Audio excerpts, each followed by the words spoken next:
Good evening, all, and welcome back to Untold Fears. In the northernmost reaches of Alaska, winter brings something far more sinister than snow and ice.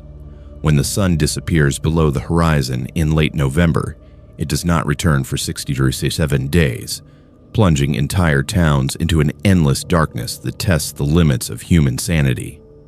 But the polar night does not just obscure the landscape. It hides something far worse. The things people do when they believe no one can see them, and the horrors that emerge when civilization retreats into shadow.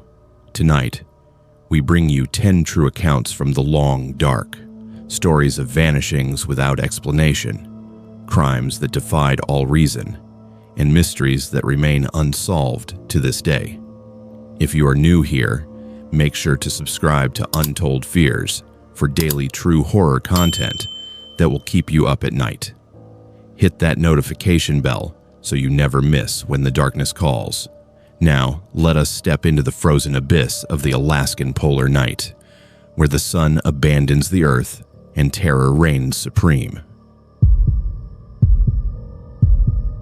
The diesel engine of my Kenworth T680 hummed its familiar rhythm as I guided the rig north along the Dalton Highway, the headlights cutting through absolute darkness at 3 in the afternoon. December in Alaska meant the sun had abandoned us weeks ago, leaving behind nothing but the endless polar night that stretched from late November until late January. I had been running this route for 7 years, hauling supplies from Fairbanks to the Prudhoe Bay oil fields near Deadhorse, and I had learned to love the isolation, the way the darkness wrapped around you like a heavy blanket, the way the stars appeared so close you felt you could reach up and pluck them from the sky. But on December 19th, 2019, that darkness would teach me why people fear it. My name is Alfie, though most folks just call me by my CB handle, Nighthawk. I was 34 years old that winter, single, no kids, living in a cramped apartment in Fairbanks that I barely saw except to sleep between runs. The road was my real home, the cab of my truck more familiar than any bedroom. I had the whole setup dialed in. A mini fridge bolted behind the passenger seat, a coffee maker that could survive the roughest potholes, and a sleeping berth in the back with blackout curtains, and a memory foam mattress that cost more than my first car. The Dalton Highway was not like other roads. 414 miles of mostly gravel, carved through some of the most remote wilderness on the planet, connecting Fairbanks to the oil operations at the edge of the Arctic Ocean. There were exactly 3 places you could get fuel or food along the entire route: the Yukon River crossing, Coldfoot, and Wiseman. Beyond Coldfoot, you had 240 miles of absolutely nothing. No gas stations, no restaurants, no cell phone service, no other human beings except the occasional trucker heading the opposite direction. That particular run, I was hauling drilling equipment, specialized tools that the oil companies needed for some new exploratory well. The load was heavy, close to my maximum gross weight, which meant I had to take the grades slow and watch my speed on the descents. I had left Fairbanks at 9 in the morning, which meant I was driving through what should have been afternoon but looked identical to midnight. The temperature was sitting at negative 32 degrees, cold enough that, if my engine quit, I would have maybe an hour before hypothermia became a serious concern, even with all my survival gear. I always carried extra fuel, a satellite phone, emergency blankets, a week's worth of food, and a rifle because out here you were more likely to need protection from a curious grizzly or an aggressive moose than from another person. I had just passed the Coldfoot truck stop around 2:30 in the afternoon, topping off my tanks and grabbing a sandwich and coffee. The woman working the counter, Linda, who had been there longer than I had been driving trucks, had mentioned that another driver, someone named Marcus, had not checked in from his run 3 days ago. Probably just his radio quit, she had said, but there was worry in her eyes. People did not just disappear on the Dalton without some kind of trace. The road was unforgiving, but it usually left evidence. A rolled truck, a broken axle, something. I had promised to keep an eye out and report anything unusual over the CB. The highway north of Coldfoot climbed into the Brooks Range, winding through mountain passes where the wind could hit 70 miles per hour and visibility could drop to 0 in seconds. But that night was clear, brutally cold, but clear, and I was making good time. My GPS showed me at mile marker 287, which put me about halfway through the long stretch to Dead Horse. There was nothing at mile 287. No turnoff, no rest area, no historical marker, just empty tundra stretching away into darkness on both sides of the road.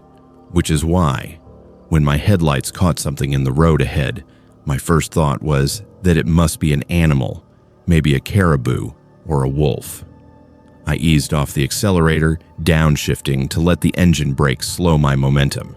Company policy was never hit the brakes hard on gravel unless you absolutely had to, because locking up the wheels on loose surface could send you into a spin, and out here, a spin usually meant rolling your truck, and rolling your truck usually meant dying. As I got closer, my stomach tightened. It was not an animal. It was a person, standing perfectly still in the middle of the northbound lane, directly in my path. I could see them clearly now in my headlights. A figure wearing what looked like heavy winter gear, dark-colored parka, and pants. But something about the way they stood, unnaturally rigid, arms at their sides, head tilted at a strange angle. I brought the truck to a complete stop about 50 feet away, engine idling, air brakes hissing. My hands were shaking, and not from the cold. 7 years on this highway, thousands of miles driven through every kind of weather, and I had never encountered another person just standing in the road in the middle of nowhere. I reached for my CB radio, keying the mic. Breaker 19. This is Nighthawk at mile 287 northbound. I've got someone standing in the road. Anyone copy? Static. I tried again, switching channels. Coldfoot. This is Nighthawk. Do you copy? More static. The CB had been working fine 20 minutes ago, but out here, weird dead zones happened, especially in the mountains. The figure had not moved, had not waved, had not stepped aside, had not acknowledged my truck in any way. I sat there for maybe 30 seconds, trying to decide what to do. Every trucker's instinct said, do not stop for anything that does not make sense. But the humanitarian part of my brain was screaming that someone needed help, that you do not just leave a person standing in negative 30-degree weather. I grabbed my flashlight, a heavy mag light that doubled as a weapon, and cracked open my door. The cold hit me like a physical force, stealing the breath from my lungs. "Hey," I shouted, my voice swallowed by the vast emptiness. "You all right? You need help?"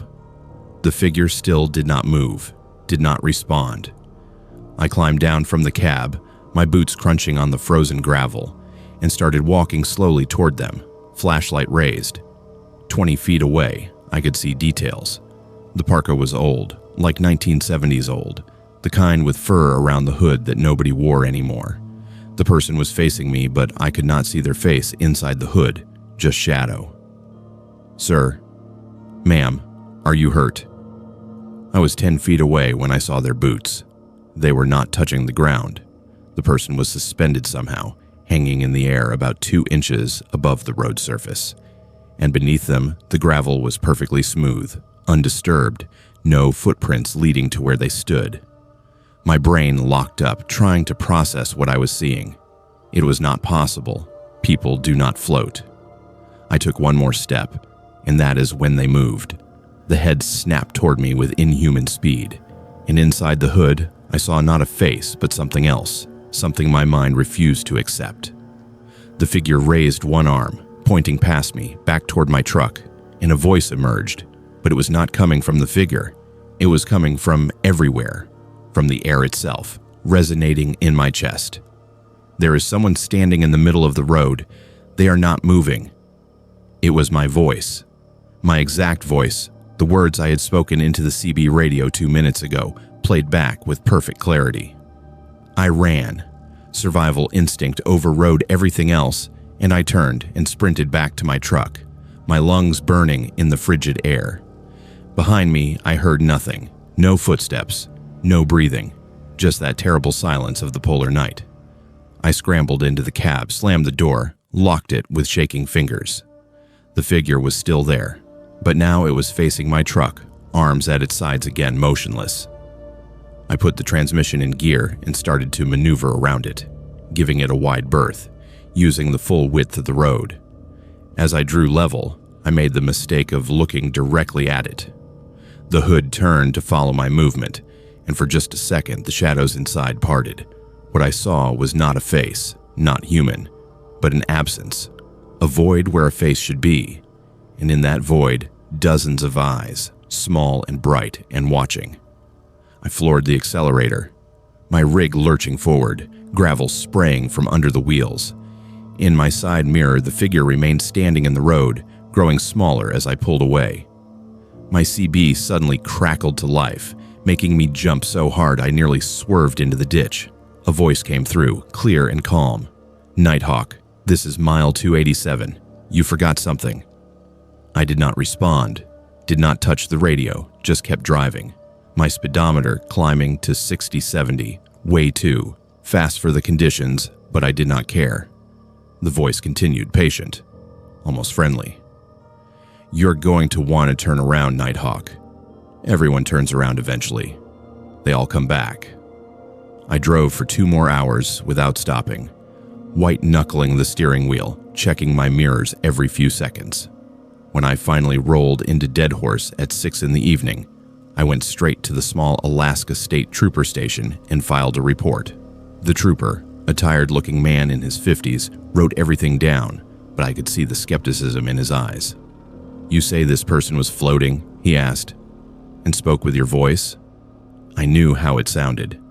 Knew he thought I was suffering from highway hypnosis or had been awake too long, but he agreed to send someone to check the location. 2 days later, when I was back in Fairbanks, the trooper called me. They had found my truck's tracks at mile 287, found where I had stopped, found my boot prints in the gravel where I had walked toward something. But there were no other prints. No evidence anyone else had been there. "Could have been a hallucination," the trooper suggested gently. "The isolation, the darkness, it gets to people sometimes." But I knew what I had seen. I knew it was real. Before I hung up, the trooper mentioned something else, almost as an afterthought. "You're not the first, you know. We have had 4 other reports over the years. Truckers seeing someone at that exact mile marker. Every one of them described the same thing. Someone standing in the road wearing old winter gear. None of them would drive that road again." I sold my truck 3 weeks later and took a job doing short hauls around Anchorage, never going further north than Fairbanks. But the thing that haunts me, the thing that keeps me awake when the winter darkness closes in, is what I found in my truck after that night. Tucked into the sun visor, a Polaroid photograph I had never seen before. It showed my truck, taken from the side of the road, the exact angle where that figure had been standing.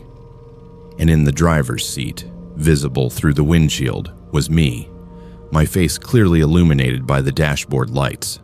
But in the passenger seat, barely visible in the shadows, was something else, something with too many eyes riding with me as I fled north toward Deadhorse. The photograph's date stamp, printed in the white border, read December 19th, 2019. The day I stopped at mile 287. I keep that photo locked in a drawer now, but sometimes I take it out and study it, looking for some detail I missed, because I need to understand how it ended up in my truck, and whether I brought something back with me from that frozen darkness, something that followed me home. The fluorescent lights of the Arctic Express truck stop hummed their constant electric song, casting harsh white light across the aisles of chips and energy drinks and the scratch-off lottery tickets that nobody ever won. I was 27 years old in January of 2021, working the overnight shift from 11 at night until 7 in the morning, and I had convinced myself that I loved the solitude, the way the hours passed slowly in that bubble of light, surrounded by thousands of miles of frozen darkness. The truth was that I needed the money.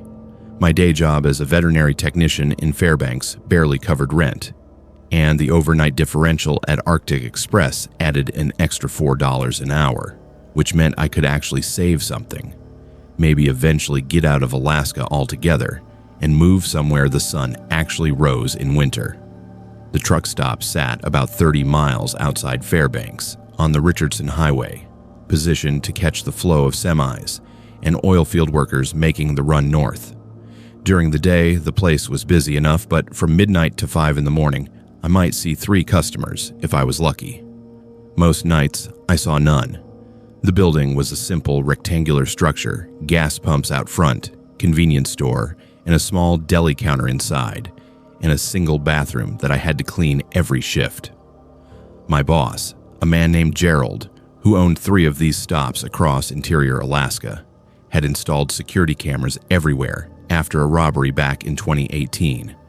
So I had 8 different monitors behind the counter showing me every angle of the property. The parking lot, the pump islands, the store interior, the cooler room, the back door, the dumpster area. I could see everything, which should have made me feel safe. The regular customer started coming in during my second week on the job. He always arrived at exactly 3:47 in the morning, not 3:45 or 3:50, but 3:47, pulling up in a dark blue Ford F-250 with a dented front bumper and mud splattered across the sides.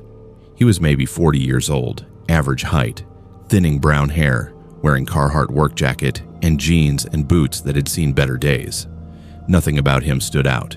He would buy the same things every time: a large black coffee, a package of beef jerky, and a pack of Marlboro Reds. He would pay in cash, exact change, and he would leave without saying much beyond thanks or have a good one. Just another tired worker doing a job in the dark. I started noticing the small things around the 3rd week. His fingernails always had dirt under them, dark soil that seemed fresh, not the ground and grime you would get from mechanical work. And his boots, they had mud caked around the soles and on the laces, thick red-brown mud that looked wet despite the fact that everything outside was frozen solid.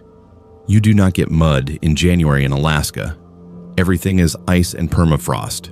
Where was he getting mud? I mentioned it to my co-worker Sarah, who worked the evening shift before me, and she just shrugged. Probably works at a greenhouse or something. They have heated ground in those places. But then he started asking questions. Little ones at first. You work here every night? Yes, I told him, Sunday through Thursday. You like the night shift? It is quiet, I said, which was true. You drive here alone? That question made something cold slide down my spine, but I answered casually, said I lived close by, which was a lie. I lived in Fairbanks, a 30-minute drive. A few nights later, what time do you get off? 7 in the morning, I said, not meeting his eyes as I made his coffee. You must get tired, being here all alone. The way he said alone, drawing the word out, lingering on it. I started watching the security monitors more carefully after that. I noticed that he would arrive at 3:47, but if I checked the parking lot camera at 3:20, 3:30, his truck would already be there, parked at the far edge of the lot near the tree line, just sitting in the darkness with the engine off. He would sit there for 15-20 minutes before finally driving up to the pumps and coming inside. What was he doing out there? Watching, waiting for something. One night in early February, I went to clean the bathroom around 2 in the morning, propping the door open because I never liked being in there with the door closed, cut off from my view of the store. I was scrubbing the sink when I saw it, a small piece of paper taped inside the toilet paper dispenser where you would only see it if you were replacing the roll. I pulled it out, my hand starting to shake before I even unfolded it. It was a photograph printed on regular printer paper. A photograph of me taken from outside the store, through the window, showing me behind the counter reading a book. I was wearing my purple hoodie, the one I had worn 2 nights ago. The angle suggested it had been taken from the parking lot, from where that blue Ford truck always sat. I called the Alaska State Troopers immediately, but the nearest unit was 45 minutes away, and they told me to lock the doors and wait inside.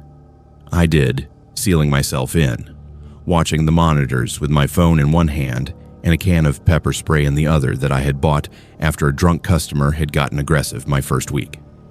At 3:47, exactly, The blue Ford pulled into the parking lot. I watched on the cameras as he got out, walked to the door, tried the handle, found it locked. He stood there for a moment, then knocked, a friendly, casual knock, and called out, "Hey, you open?" I did not respond, did not move. He knocked again, harder, then walked around the building, checking the other doors, pressing his face against the windows, cupping his hands around his eyes to see inside.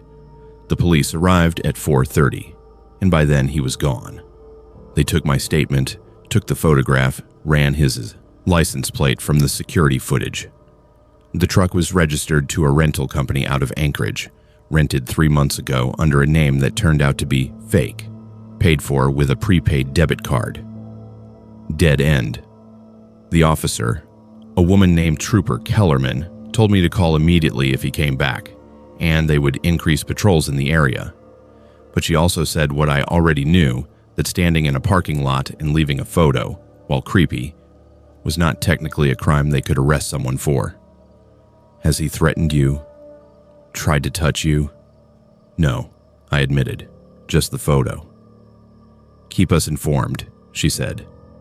He did not come back for 5 days. I thought maybe the police presence had scared him off, that I was safe now. Gerald, my boss, offered to have someone work the shift with me, but the store barely made enough profit for one overnight employee, let alone 2, and I needed the hours. Then on February 12th, at 3:47 exactly, the blue Ford pulled up. I had already called 911, told them he was here, they were on their way. He came inside like nothing had happened, like he had not been stalking me, walked straight to the coffee station and poured his usual large black coffee. I stayed behind the counter, my hand on the pepper spray in my pocket. "That will be $2.50, I said, my voice steadier than I felt. He paid in exact change, sliding the bills and coins across the counter without touching my hand. Then he looked directly at me for the first time, really looked at me, and smiled. It was not a friendly smile. "You called the cops on me," he said, casual, almost amused. I did not respond. He picked up his coffee, took a sip, watching me over the rim. "That was not very nice, Florence." He knew my name. It was on my name tag, but the way he said it, familiar, intimate, made my skin crawl. "I am just trying to be friendly, just trying to get to know you." He leaned forward slightly. "You are here all alone, anything could happen. Good thing you have got me checking on you, making sure you are safe." "The police are on their way," I managed to say. He nodded, still smiling. "I know. They told me to stay away. But see, this is a public business. I am a customer. I am not doing anything wrong." He was right, technically. He walked toward the door, then paused, looking back. "I will see you tomorrow, Florence. Same time." And he left, getting in his truck and driving away, slowly, deliberately.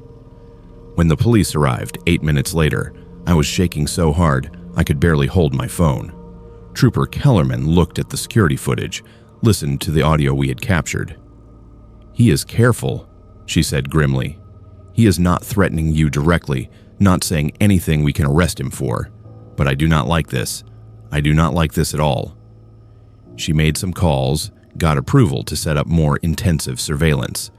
They put a camera in the parking lot that fed directly to the trooper station so they could respond faster.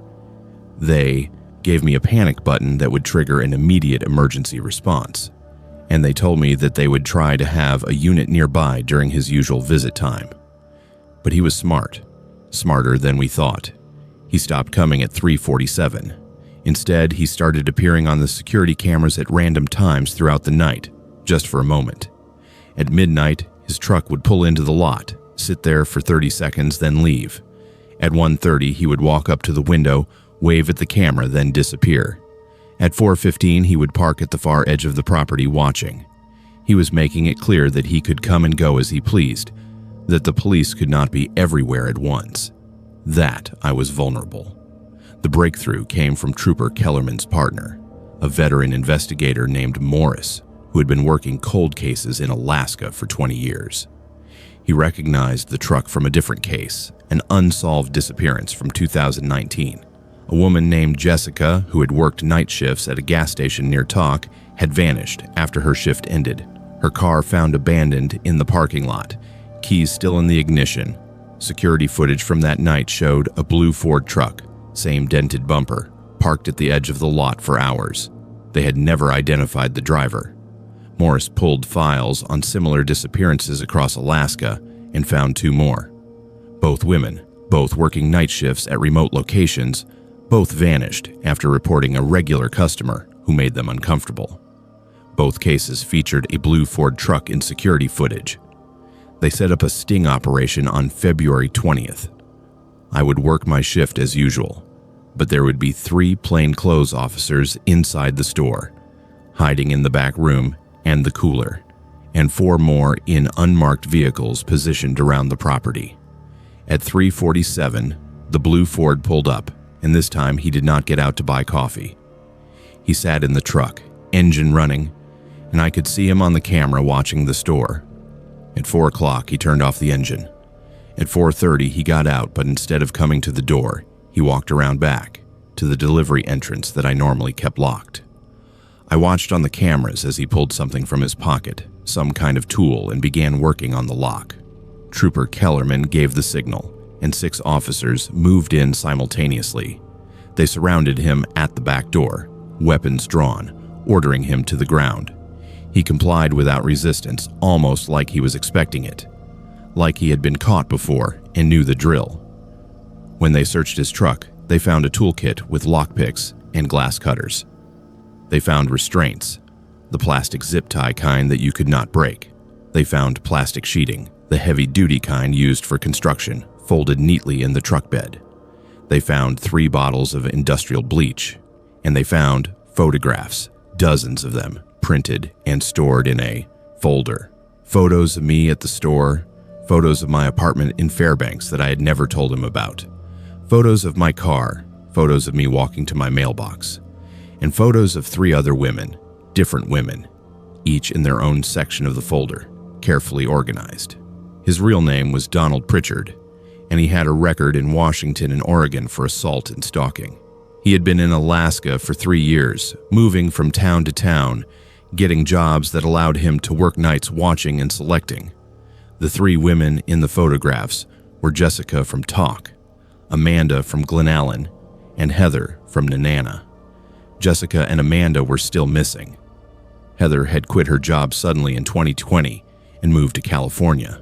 But when investigators contacted her, she broke down and described the same pattern. A regular customer, same time every night, escalating questions, photos left in strange places.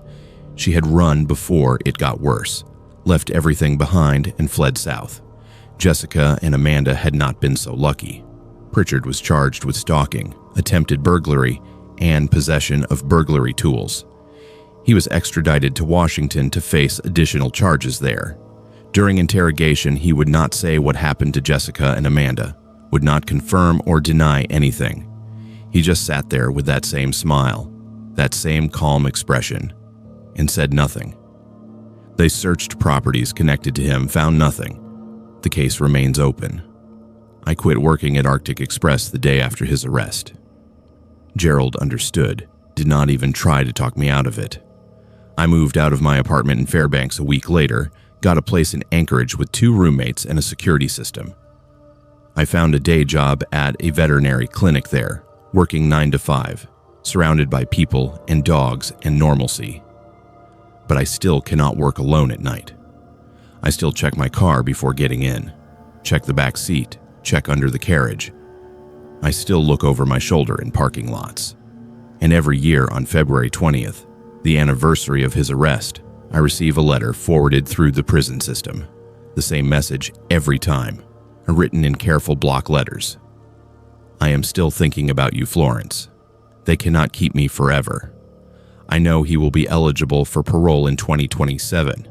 I know he has a list, and I know that even in prison, even locked away, he is still watching, still planning, still waiting for the darkness to return.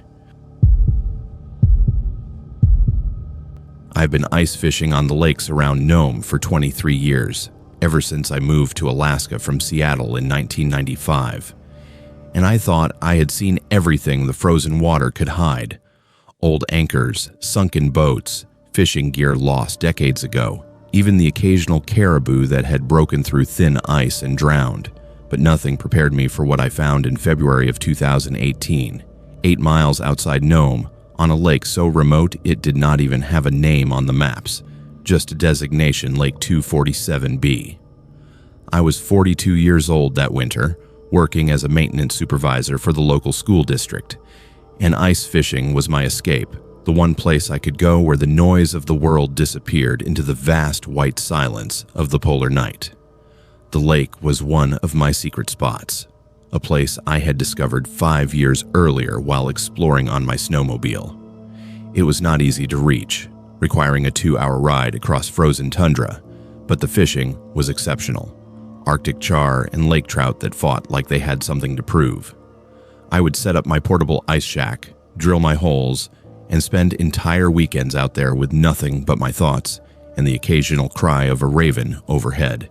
That particular weekend, I had Friday off from work, so I headed out Thursday evening, planning to fish through the night and into Friday. The temperature was holding steady at -15 degrees, cold but manageable with the right gear, and the sky was clear, stars so bright they cast shadows on the snow. I drilled my first hole about 50 yards from shore, in water I knew was roughly 30 feet deep, a spot where I had caught fish before. The ice auger chewed through 14 inches of solid ice, and I cleared away the slush and set up my jigging rod, dropping the line down with a silver spoon lure tipped with frozen herring. While I waited for a bite, I turned on my headlamp and knelt down, peering into the hole the way I always did, looking at the ice formations below the surface, the way the light refracted through the frozen layers. That is when I saw it. About 6 feet down, suspended in the ice beneath me, something dark and irregular, definitely not a fish. I moved my headlamp around, trying to get a better angle, and my stomach dropped.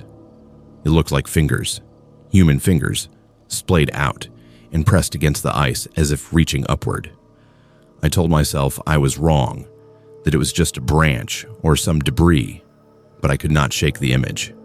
I packed up my gear and moved it aside, then fired up my chainsaw, the one I carried for cutting through pressure ridges if I needed to move across the lake. I started cutting into the ice, carving out a larger opening, widening the fishing hole into a 2-foot square. The work was slow and my hands were shaking, though whether from cold or adrenaline I could not tell. When I finally cleared enough ice away and shined my light down, there was no doubt. It was a hand, a human hand, frozen, solid, the skin discolored but preserved by the cold. The fingers were thin, feminine, and on the ring finger, I could see a distinctive turquoise ring set in silver, the kind of native Alaskan jewelry you could buy in gift shops across the state. I did not touch it. I backed away from the hole, pulled out my satellite phone, and called 911. The dispatcher seemed skeptical at first, probably thought I was drunk or hallucinating, but I insisted, gave my coordinates, and waited. It took Alaska State Troopers 4 hours to reach me, coming out on snowmobiles with equipment and a forensics team from Anchorage who had flown into Nome. They brought out portable heaters and specialized cutting tools, and over the next 6 hours, they extracted the body from the ice. It was a woman, maybe 30 years old when she died, wearing jeans and a heavy parka, her dark hair frozen in a halo around her head. The cold had preserved her remarkably well, as if she had died weeks ago instead of what turned out to be decades. They found identification in her jacket pocket, a driver's license for a woman named Victoria Chen, last known address in Anchorage. The license had expired in 1987. She had been in the ice for 31 years. The lead investigator, a detective named Harmon, who specialized in cold cases, called me 2 weeks later. "We need to ask you some questions about the body," he said, his voice tight with something I could not quite identify. Excitement, maybe, or dread. I met him at the trooper station in Nome, and he showed me crime scene photographs laid out on a conference table. "We found something in her pockets," he said. 7 driver's licenses, all belonging to different women, all from the 1980s and 90s, all reported missing during that time period. He slid the photographs toward me. 7 faces, 7 names I did not recognize, except one. Detective Harmon pointed to a license for a woman named Sarah Harmon, reported missing in 1989. "My sister," he said quietly. "She disappeared when she was 24. I was 16. It destroyed my family." The investigation that followed was massive. They identified Victoria Chen as a woman who had worked at a homeless shelter in Anchorage during the 1980s. She had been reported missing in January of 1987 by her employer, but the case had gone cold almost immediately. No leads, no witnesses, no body. Now they had her, and they had evidence that she was connected to 7 other disappearances. They searched records, interviewed people who had known her, and found a pattern. Victoria had been targeting vulnerable women, runaways and addicts and prostitutes, women who would not be immediately missed, offering them shelter and help, and then driving them out of the city.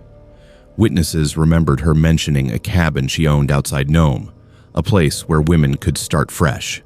Troopers located the cabin using old property records, a decrepit structure 15 miles from where I had found the body, abandoned and falling apart. Inside, they found journals, dozens of spiral notebooks filled with Victoria's handwriting. The entries were chilling, methodical descriptions of luring women to the cabin during the winter, holding them there and eventually killing them. She wrote about the lake, about how the ice was the perfect hiding place, how bodies could be weighted and pushed through holes in thin ice during the spring thaw, sinking to the bottom, where they would never be found. But she had also written about the satisfaction she felt, the power, the way it made her feel alive in the darkness of the Alaskan winter. The final entries in the last journal, dated January 1987, were different. Victoria wrote about making a mistake, about bringing someone to the cabin who fought back, someone stronger than she expected. The entry ended abruptly mid-sentence. Detective Harmon's theory was that Victoria's last intended victim had turned the tables, had overpowered her, and killed her in self-defense, then panicked and disposed of the body in the lake the same way Victoria had disposed of others. That person, whoever they were, had never come forward, never reported what happened. They had simply disappeared back into their life, keeping the secret for 3 decades. The other drivers' licenses presented a grim task. Troopers organized a search of the lake, bringing in sonar equipment and divers in dry suits to explore the bottom. Over the course of 3 weeks, they recovered 3 more bodies, all women, all matching names from the licenses found in Victoria's pocket. The other 4 women remained missing, their bodies either in different locations or too decomposed and scattered to be identified.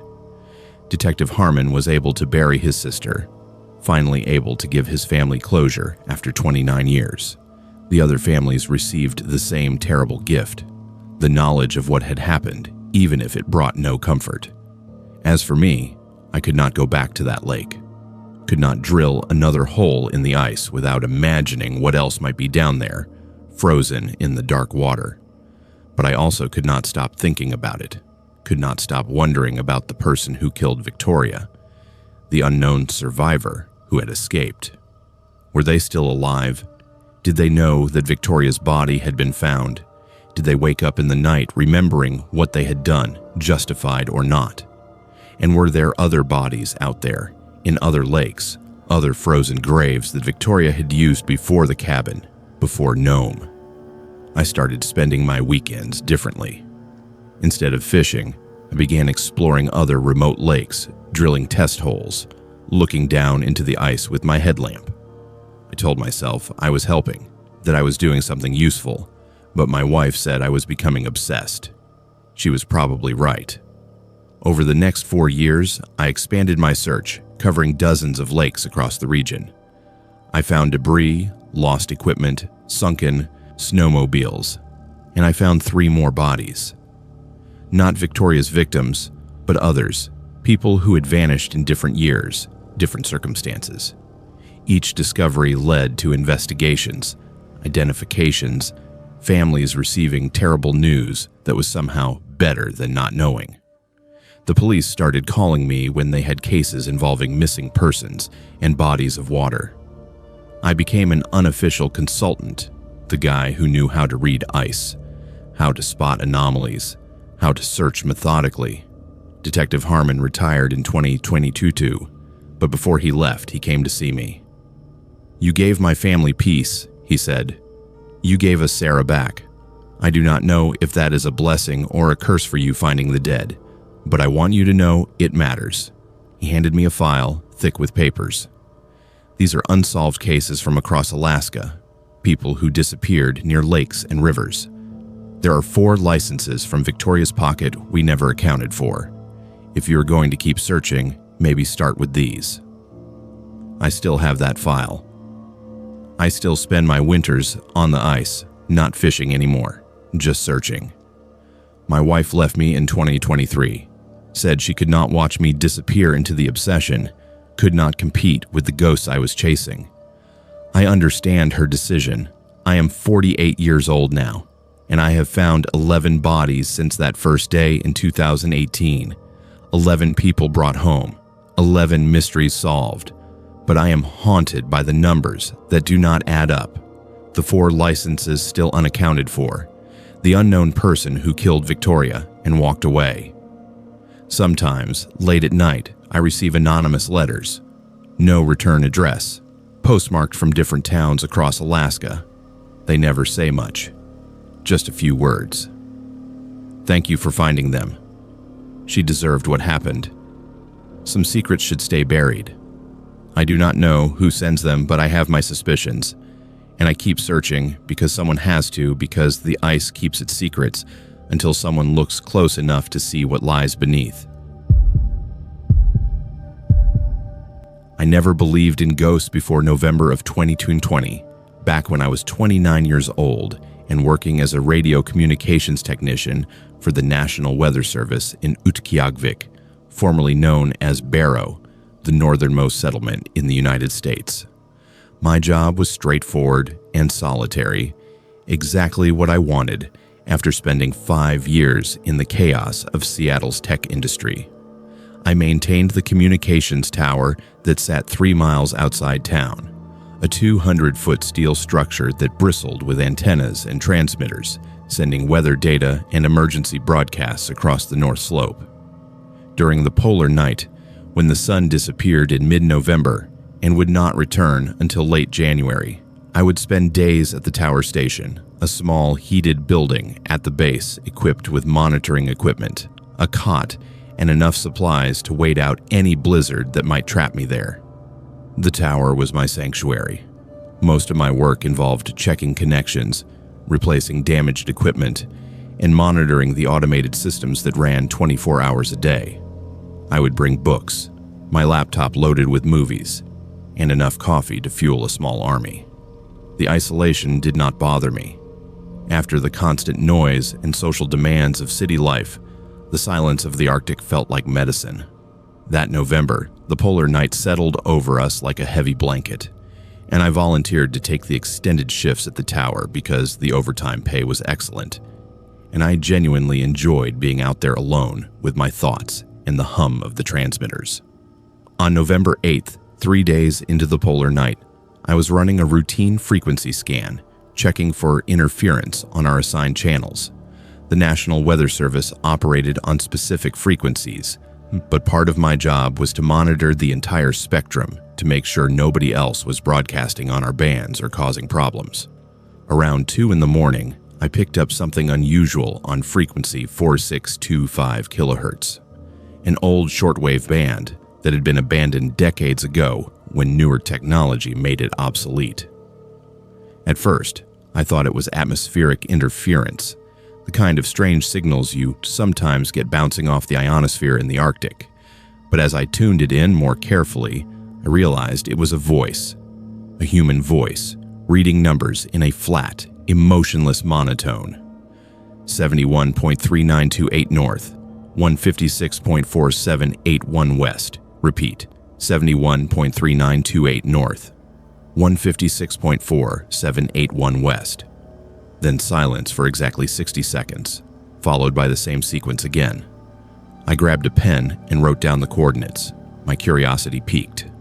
The voice was male, middle-aged maybe, with no accent I could identify, just that weird robotic quality that came from someone reading without inflection. I let it run for 10 minutes, and the pattern never changed. Same coordinates, same 60-second pause, over and over. I pulled up a mapping program on my computer and plugged in the coordinates. They pointed to a location about 40 miles north of Utqiagvik, well out into the frozen Arctic Ocean. There was nothing there. Just ice and dark water beneath it. No islands, no drilling platforms. Nothing that would explain why someone was broadcasting those specific numbers. I checked my records. Frequency 4T625 had been decommissioned in 1998, assigned to a research vessel called the Arcturus that had been conducting oceanographic studies in the Beaufort Sea. The Arcturus had sunk during a storm in December of 1994, taking all 11 crew members with it. The vessel had never been recovered, presumed lost somewhere in the deep water north of Alaska. I called the Coast Guard station in Utqiagvik, spoke to a warrant officer named Peterson, who sounded half asleep but took my report seriously. "You are picking up transmissions from the middle of the ocean?" he asked, skepticism clear in his voice. I confirmed, gave him the frequency and the coordinates. "We will send a patrol out when the weather clears," he said. "Probably just some automated beacon that got activated somehow. Weird, but it happens." I accepted that explanation, filed my report, and went back to work. But the transmission continued. Every 6 hours, on the dot, the voice would return, reading those same coordinates. The Coast Guard went out 3 days later, taking a helicopter to the coordinates during one of the brief periods of twilight we got around noon. They found nothing. No beacon, no debris, no signals when they were physically at the location. But when they flew back, and I checked the frequency again, the transmission had resumed, right on schedule. Peterson called me back, frustrated. "There is nothing out there, Ruby." We did a full sweep, used our equipment to check for underwater signals, checked the ice.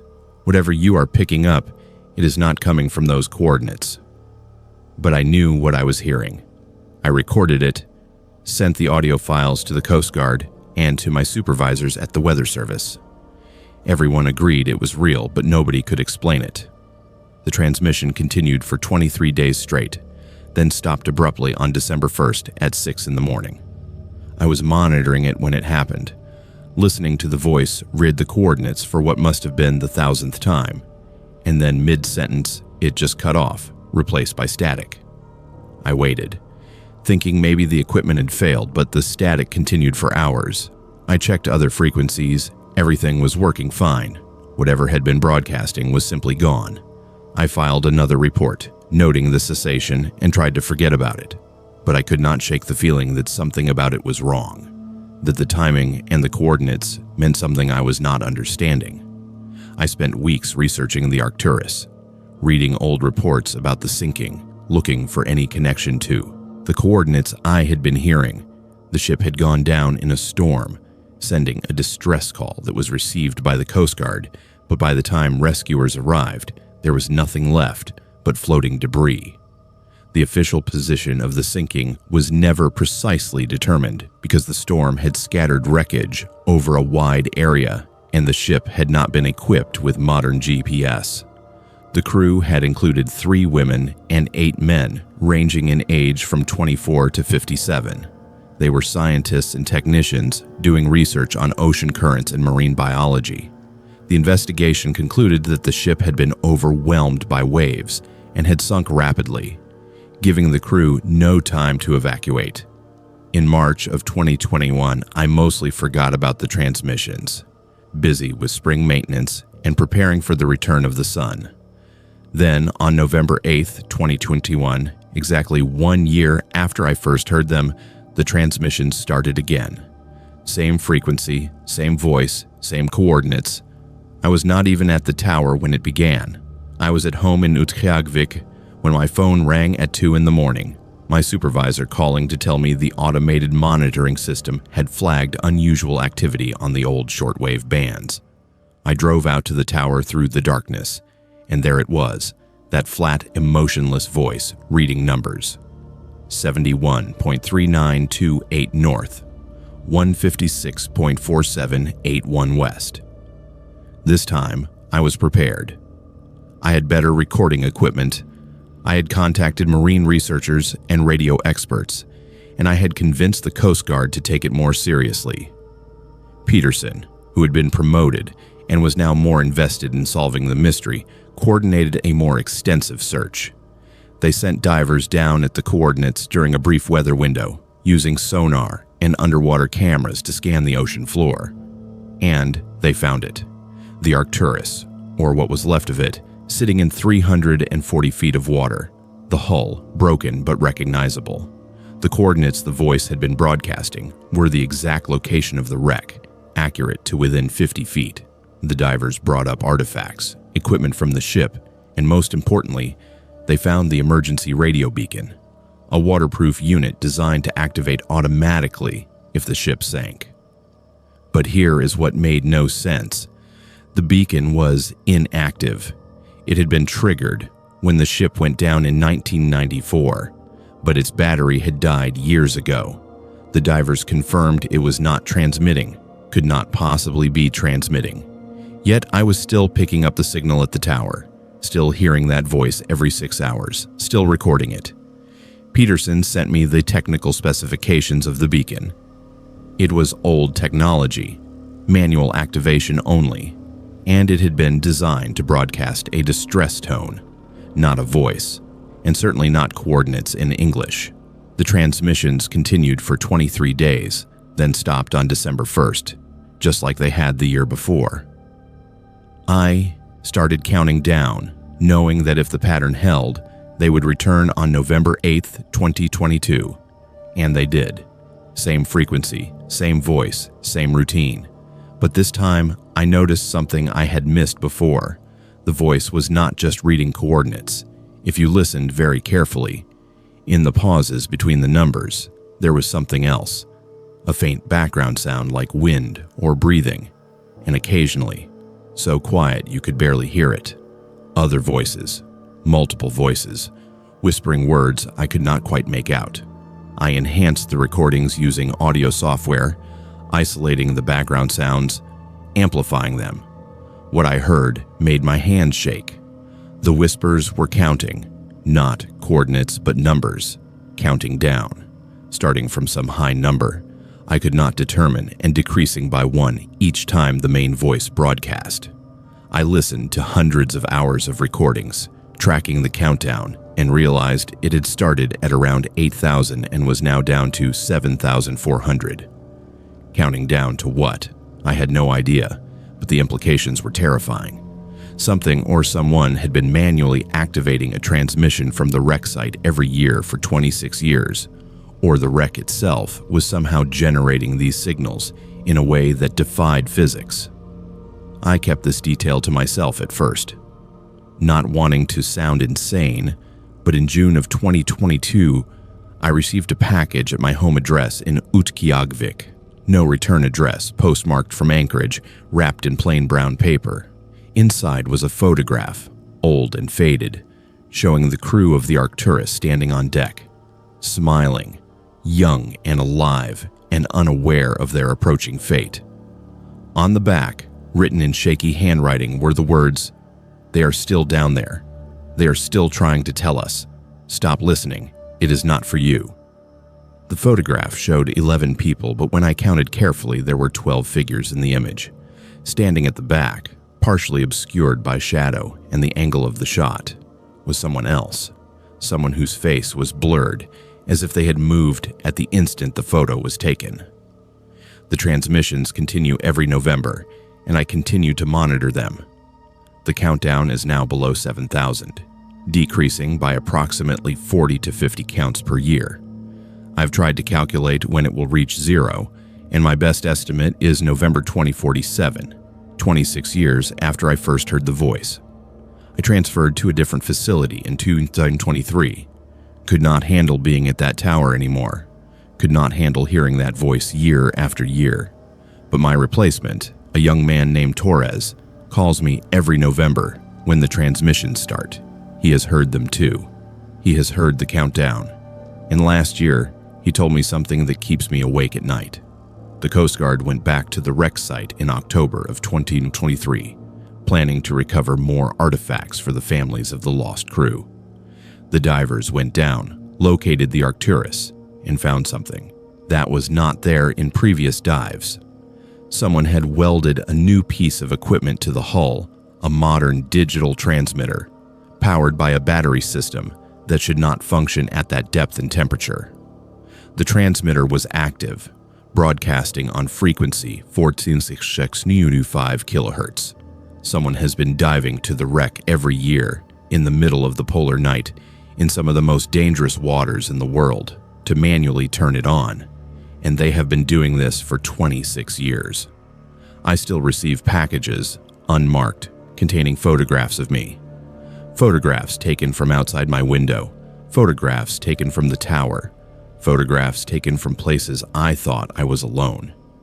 Each package contains the same message written in that shaky handwriting: stop listening. But I cannot stop, because I need to know what happens when the countdown reaches 0.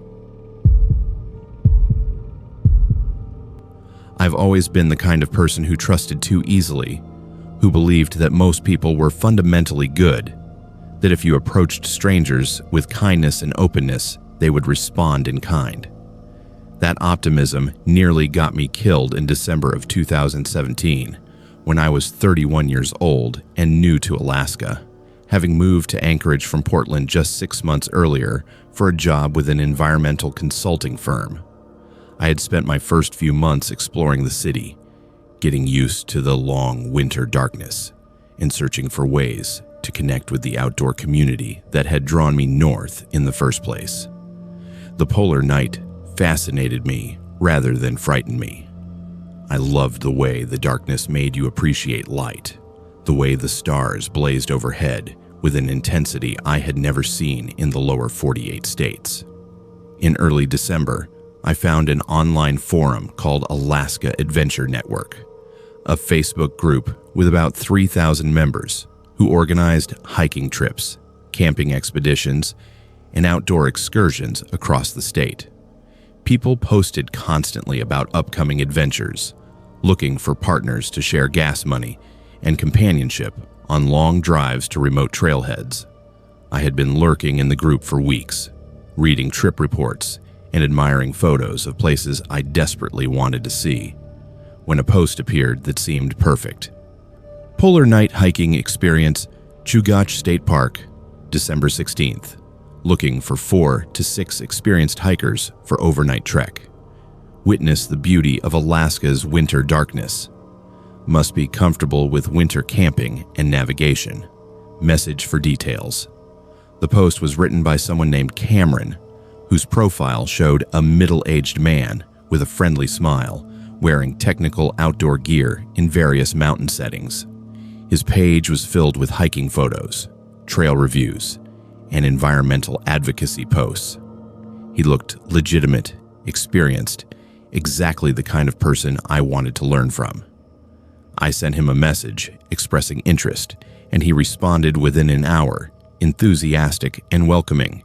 He said the group would be small, 6 people total, including himself, and the route would take us into a lesser-known section of Chugach State Park where we could experience true wilderness solitude. He sent me a detailed packing list, emphasized the importance of proper winter gear, and asked about my experience level. I told him I had done plenty of winter hiking in the Cascades, that I was comfortable with cold weather camping, and that I was excited to explore Alaska with experienced locals. We arranged to meet at the Glen Alps trailhead at 9 in the morning on December 16th. I arrived 15 minutes early, my backpack loaded with everything on Cameron's list: sleeping bag rated to -20 degrees, insulated pad, tent, stove, 3 days of food, extra layers, headlamp with spare batteries, navigation tools, and emergency supplies. The parking lot was nearly empty, just a few cars belonging to early morning runners and skiers. Cameron pulled up exactly at 9, driving a white Suburban with Alaska plates, and he looked just like his photos. Maybe 50 years old, weathered face, confident manner. He introduced himself, shook my hand firmly, and started checking my gear with professional efficiency, nodding approvingly at my choices. Over the next 20 minutes, 4 other hikers arrived. There was Marcus, a quiet guy in his 30s, who said he worked on the North Slope oil fields. There was Denise, maybe 40, who mentioned she was a nurse. There was Kevin, late 20s, a graduate student studying geology. And there was Sarah, early 30s, who said she was a teacher on winter break. Everyone seemed friendly, capable, dressed appropriately for the conditions. We did introductions in the parking lot, and Cameron went over the route using a topographic map spread across the hood of his Suburban. He traced a loop that would take us about 12 miles into the park to a valley where we could camp and experience the full darkness of the polar night away from any light pollution. The plan was to hike in during the daylight hours, such as they were, set up camp, spend the night, and hike out the next day. Simple, straightforward, exactly what I was hoping for. We started hiking at 9:30, following a well-maintained trail that climbed gradually through snow-covered forest. The sun would not rise for another 2 hours, and when it did, it would barely clear the horizon before setting again around 3 in the afternoon, giving us maybe 5 hours of twilight. Cameron led, setting a comfortable pace, and I fell into line behind him, with the others spread out behind me. The conversation was easy, the kind of getting-to-know-you chatter that happens on group hikes. We talked about where we were from, what had brought us to Alaska, our favorite trails and outdoor experiences. Everything felt normal, pleasant even, exactly what I had been hoping to find. About 4 hours in, we reached a junction where our trail intersected with a smaller, less maintained path. According to my GPS and the map I had downloaded, we should have continued straight, following the main trail deeper into the valley Cameron had shown us. But Cameron turned left onto the smaller trail without hesitation, and the group followed. I stopped, pulling out my phone to check the map, and called ahead. "Hey Cameron, I think we want to go straight here. This trail heads east, away from where you showed us." He turned back, smiling, not at all concerned. "The main trail is too crowded this time of year. We are taking an alternate route that is more scenic. Trust me, I have done this dozens of times." But my GPS clearly showed the main trail was not crowded. There were no other hikers, no tracks except ours, and the alternate route he was taking us on led away from Chugach State Park boundaries, into an area that was not designated for camping. Felt the first whisper of unease, but I pushed it down. Maybe I was reading the map wrong. Maybe there were local regulations I did not understand. Marcus, Denise, Kevin, and Sarah had all followed Cameron without question, and they all claimed to have hiking experience. I did not want to be the new person causing problems on my first group trip, so I followed, but I kept my GPS active, watching our path. An hour later, we were miles off any marked trail, pushing through increasingly difficult terrain, breaking through deep snow in some places, scrambling over ice-covered rocks in others. The twilight that passed for daylight was already fading, and Cameron showed no signs of stopping to make camp. "We are almost there," he kept saying whenever someone asked. "Just another mile." But my GPS showed we were now 7 miles from the trailhead, in completely the wrong direction, heading north when we should have been heading west. I stopped again, more firmly this time. "Cameron, we need to talk about where we are going. My GPS is showing us way off course." This time, when he turned back, his expression was different. Not friendly anymore, but patient in a condescending way, like a parent dealing with a difficult child. "Holly, I appreciate your concern, but I have been hiking these mountains for 15 years. GPS is not always accurate up here. The magnetic declination, the terrain, it throws off the readings. We are exactly where we need to be."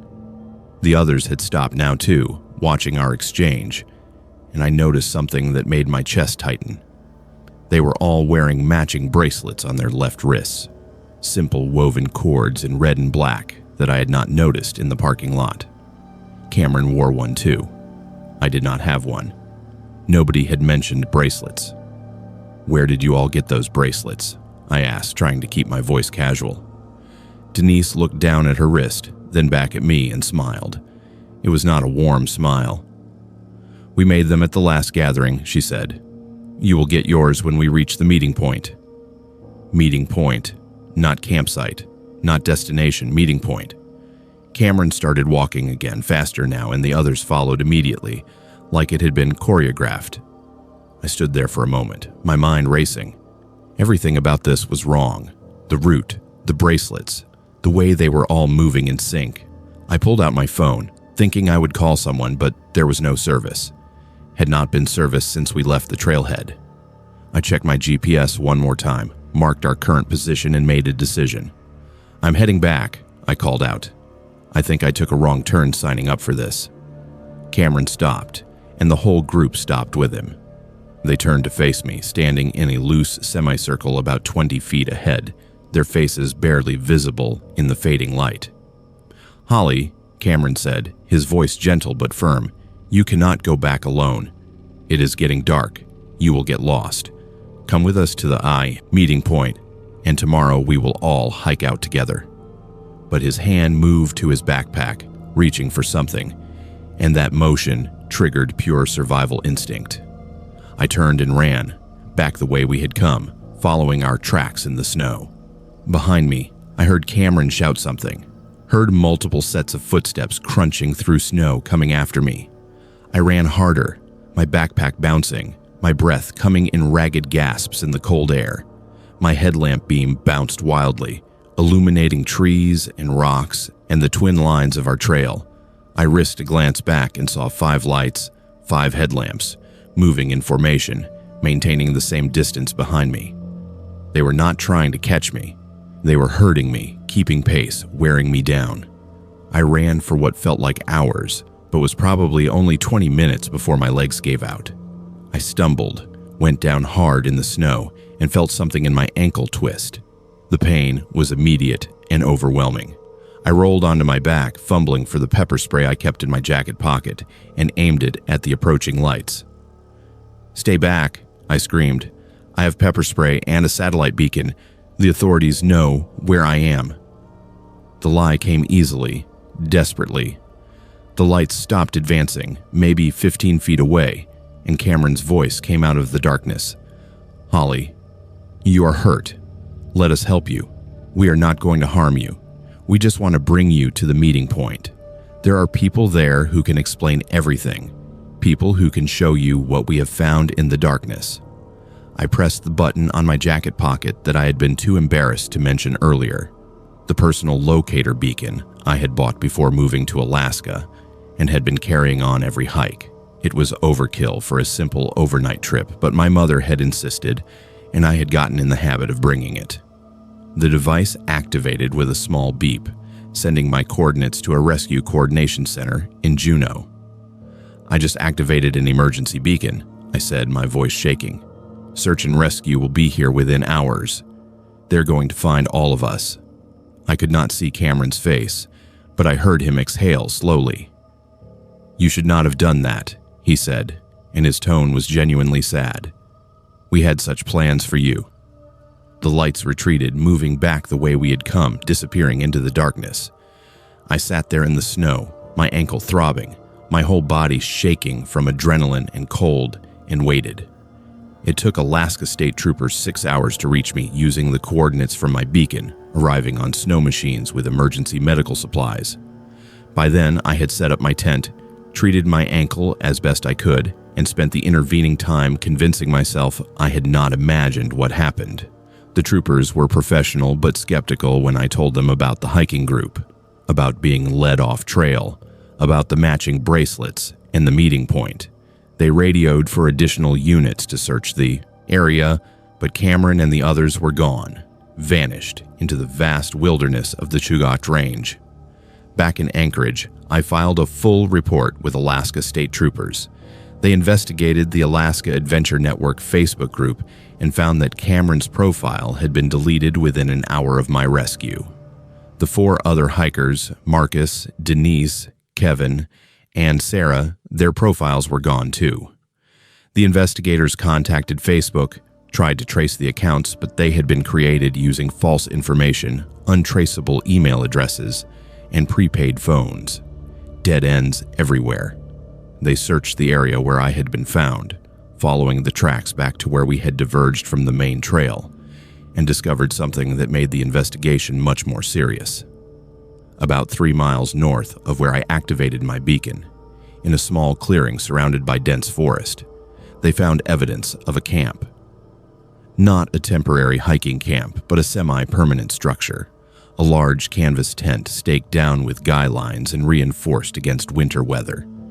Inside were supplies for a dozen people, sleeping bags arranged in a circle, a propane heater, and boxes of food. On a makeshift table made from wooden crates, they found documents, printed pages that investigators later described as cult materials, writings about darkness and transformation, about finding truth in the polar night, about people who were called to witness something beyond normal human understanding. They found a list of names, 17 names, with check marks next to 9 of them. My name was on the list. It did not have a check mark. The investigators cross-referenced the names with missing persons databases and found matches for 3 of the checkmarked names. 3 people who had disappeared in Alaska during winter months over the past 2 years, all last seen going on hiking trips organized through online forums. One was a woman named Jennifer from Fairbanks, who had vanished in January of 2016 while on a winter camping trip.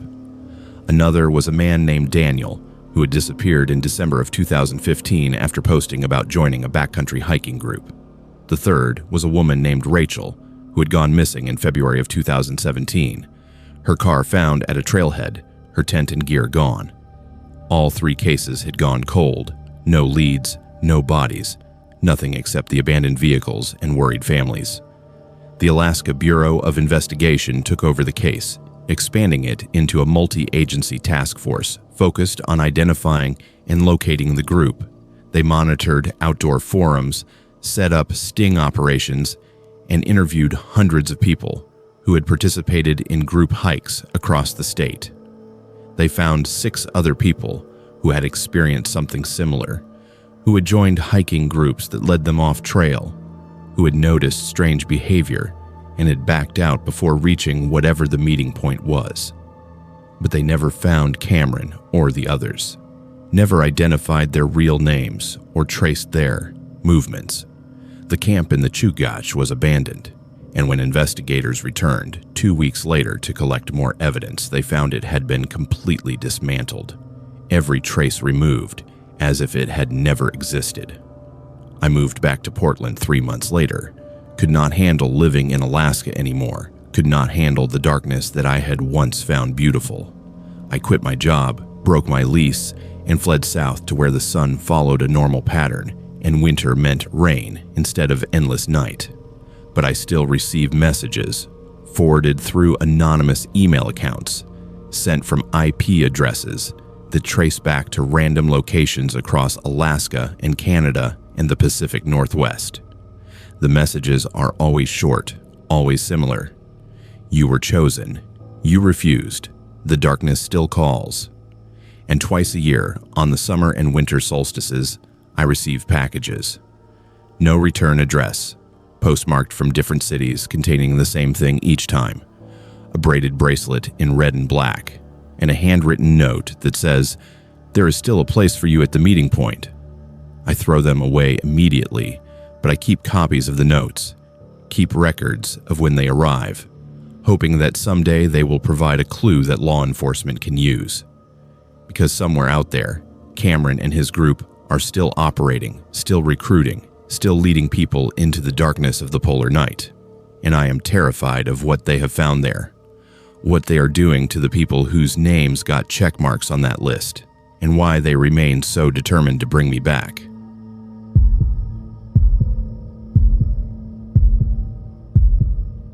I have owned rental properties in Anchorage for 19 years, and I thought I had seen every kind of tenant nightmare imaginable. Late payments, property damage, noise complaints, hoarders, people who tried to run illegal businesses out of their units. But nothing in nearly 2 decades of being a landlord prepared me for what I discovered in Unit 3B during the polar night of January 2019. I was 53 years old that winter, divorced, living alone in Unit 1A of the small 6-unit apartment building I owned on the north side of Anchorage, a quiet residential area where most of my tenants were professionals or graduate students from the nearby university. The building was a converted house from the 1950s, split into 6 apartments, all 1 bedroom except for my slightly larger ground floor unit. The tenant who moved into 3B in early November had seemed ideal on paper. His name was listed as James Doyle, age 47, and he provided references from previous landlords in Washington state that all checked out when I called them. He had excellent credit, steady employment listed as a research consultant for the University of Alaska, and he paid 3 months' rent upfront in cash, which was unusual but not unheard of. He was quiet during the showing, polite, asked reasonable questions about utilities and parking, and signed the lease without any issues. He moved in on November 3rd, just as the days were getting shorter, hauling boxes and furniture up the stairs with help from a moving company. I helped him carry a few lighter items, making small talk, establishing the friendly but professional relationship I tried to maintain with all my tenants. For the first few weeks, Doyle was the perfect tenant. Quiet, kept to himself, paid his utilities on time, did not cause any problems. I barely knew he was there except for occasionally seeing his car, a dark green Honda Accord, in his assigned parking spot. Then around mid-December, when the polar night had fully settled over Anchorage and we were getting maybe 4 hours of dim twilight each day, the other tenants started complaining. The woman in Unit 3A, directly below Doyle, called me at 11 at night, saying she could hear loud dragging sounds coming from above her, like heavy furniture being moved back and forth. I went up and knocked on Doyle's door, but he did not answer, and the sound stopped. I left a note asking him to keep noise to reasonable levels. 2 days later, the tenant in Unit 2B, a graduate student named Marcus, knocked on my door looking worried. "There's a smell coming from the 3rd floor," he said. "Chemical smell, like cleaning products but stronger, and it is making me nauseous." I went upstairs and immediately noticed it, a sharp, acrid odor that burned the back of my throat emanating from the hallway near Unit 3B. I knocked on Doyle's door, harder this time, and after a long pause, he answered. He was wearing a full hazmat suit, the kind with a hood and face shield, heavy rubber gloves, and booties over his shoes. Through the face shield, I could see his eyes, calm and unbothered by my obvious shock. "Sorry about the smell," he said, his voice slightly muffled. "I'm processing biological specimens for my research. It requires some volatile chemicals, but it will be finished by tonight." I stood there, my brain struggling to catch up. "What kind of research?" I asked. He smiled, friendly, professional. "Tissue analysis for the university. I got permission to work from home during the winter because the lab is under renovation. I should have mentioned it when I signed the lease. My apologies." It sounded plausible, and the University of Alaska did have biology and medical research programs. "You need to ventilate better," I said firmly. "The smell is affecting other tenants, and keep your door closed." He agreed, apologized again, and closed the door. I called the university the next day to verify his employment, but the offices were closed for winter break until January 2nd. The smell got worse over the next week. Not just chemical anymore, but something organic and rotten underneath it, like spoiled meat. Dark liquid started seeping under Doyle's door, staining the hallway carpet, thick and viscous and dark brown. When I saw it, every instinct screamed that something was catastrophically wrong. I called Doyle's phone, no answer. Knocked on his door, no response. I could hear movement inside, footsteps. But whoever was in there was not acknowledging me. I called the Anchorage Police Department, explained the situation, and they agreed to send officers for a wellness check. They arrived 40 minutes later. 2 patrol officers who seemed skeptical but professional. They knocked, announced themselves as police, and when Doyle did not respond, I used my master key to unlock the door. The smell that hit us when the door opened was overwhelming, a wave of chemical fumes mixed with decay that made all 3 of us stagger back. The officers drew their weapons, called for Doyle to come out, and when there was no response, they entered with me behind them. The apartment was empty, completely empty. All of Doyle's furniture was gone, his boxes, his belongings, everything. The only thing remaining was an industrial chest freezer sitting in the middle of the living room, plugged into a wall outlet, humming quietly. The dark liquid was leaking from the bottom of the freezer, pooling on the floor and seeping into the gaps in the hardwood. One of the officers, a woman named Officer Chen, approached the freezer carefully and opened the lid while her partner covered her. I will never forget the sound she made, a sharp intake of breath that was almost a scream. Inside the freezer were containers, dozens of plastic containers of varying sizes, the kind you would use for food storage, all carefully labeled and stacked. The labels had names written on them in neat block letters, women's names, and dates spanning 8 years. Sarah, 2011. Michelle, 2013. Angela, 2015. And on, 47 containers total. Officer Chen closed the lid immediately and called for detectives and a forensics team. They evacuated the building, set up a perimeter, and over the next 12 hours, investigators processed what they were calling an active crime scene. The containers held human tissue, preserved in formaldehyde and other chemicals, skin, organs, bone fragments, each meticulously labeled and cataloged. The dates on the labels corresponded to missing persons cases across Alaska, Washington, Oregon, and British Columbia. Detective Sarah Kincaid, the lead investigator from the Anchorage Police Department's Major Crimes Unit, interviewed me for 3 hours, going through every interaction I had with Doyle, every detail I could remember. His real name was not James Doyle. The references were fake, elaborate constructions using phone numbers that forwarded to accomplices who played the role of previous landlords. His employment at the university was fiction. His credit report had been falsified using sophisticated identity theft techniques. The man I knew as James Doyle was actually Martin Voss, wanted in Canada for similar crimes, a serial predator who had been operating across the Pacific Northwest for over a decade. He targeted vulnerable women, the kind of victims who would not be immediately missed, and he had been building what investigators called a collection, preserving pieces of his victims like trophies. The investigation expanded rapidly. They traced the freezer's purchase to an appliance store in Fairbanks, bought with cash 6 months earlier.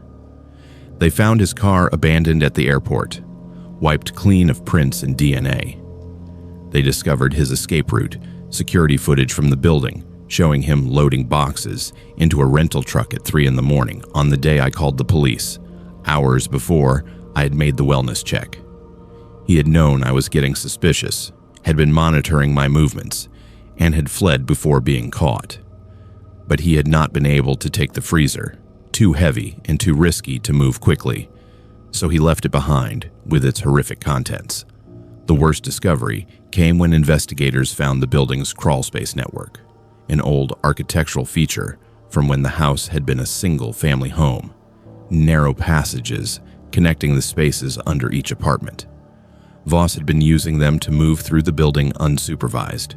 They found evidence he had been entering other apartments while tenants were out or asleep, placing small cameras, taking items, photographing personal spaces. 3 of my female tenants, Jessica in 2A, Lauren in 1B, and Amanda in 3C, they all found cameras hidden in their units, tiny devices concealed in smoke detectors and air vents. Investigators recovered the footage, hundreds of hours, showing my tenants in their most private moments, sleeping, changing clothes, showering. Voss had been watching all of them, studying them, potentially selecting his next victim. Jessica, Lauren, and Amanda were traumatized, understandably. They moved out immediately, refused to spend another night in the building even after I had the crawl spaces sealed and the entire property swept for surveillance equipment. The other tenants left soon after, and I could not blame them. The media descended on the story, running headlines about the Anchorage collector and the horror apartment building, making it impossible to rent the units. I tried for 6 months, but nobody wanted to live in a place where something so evil had happened.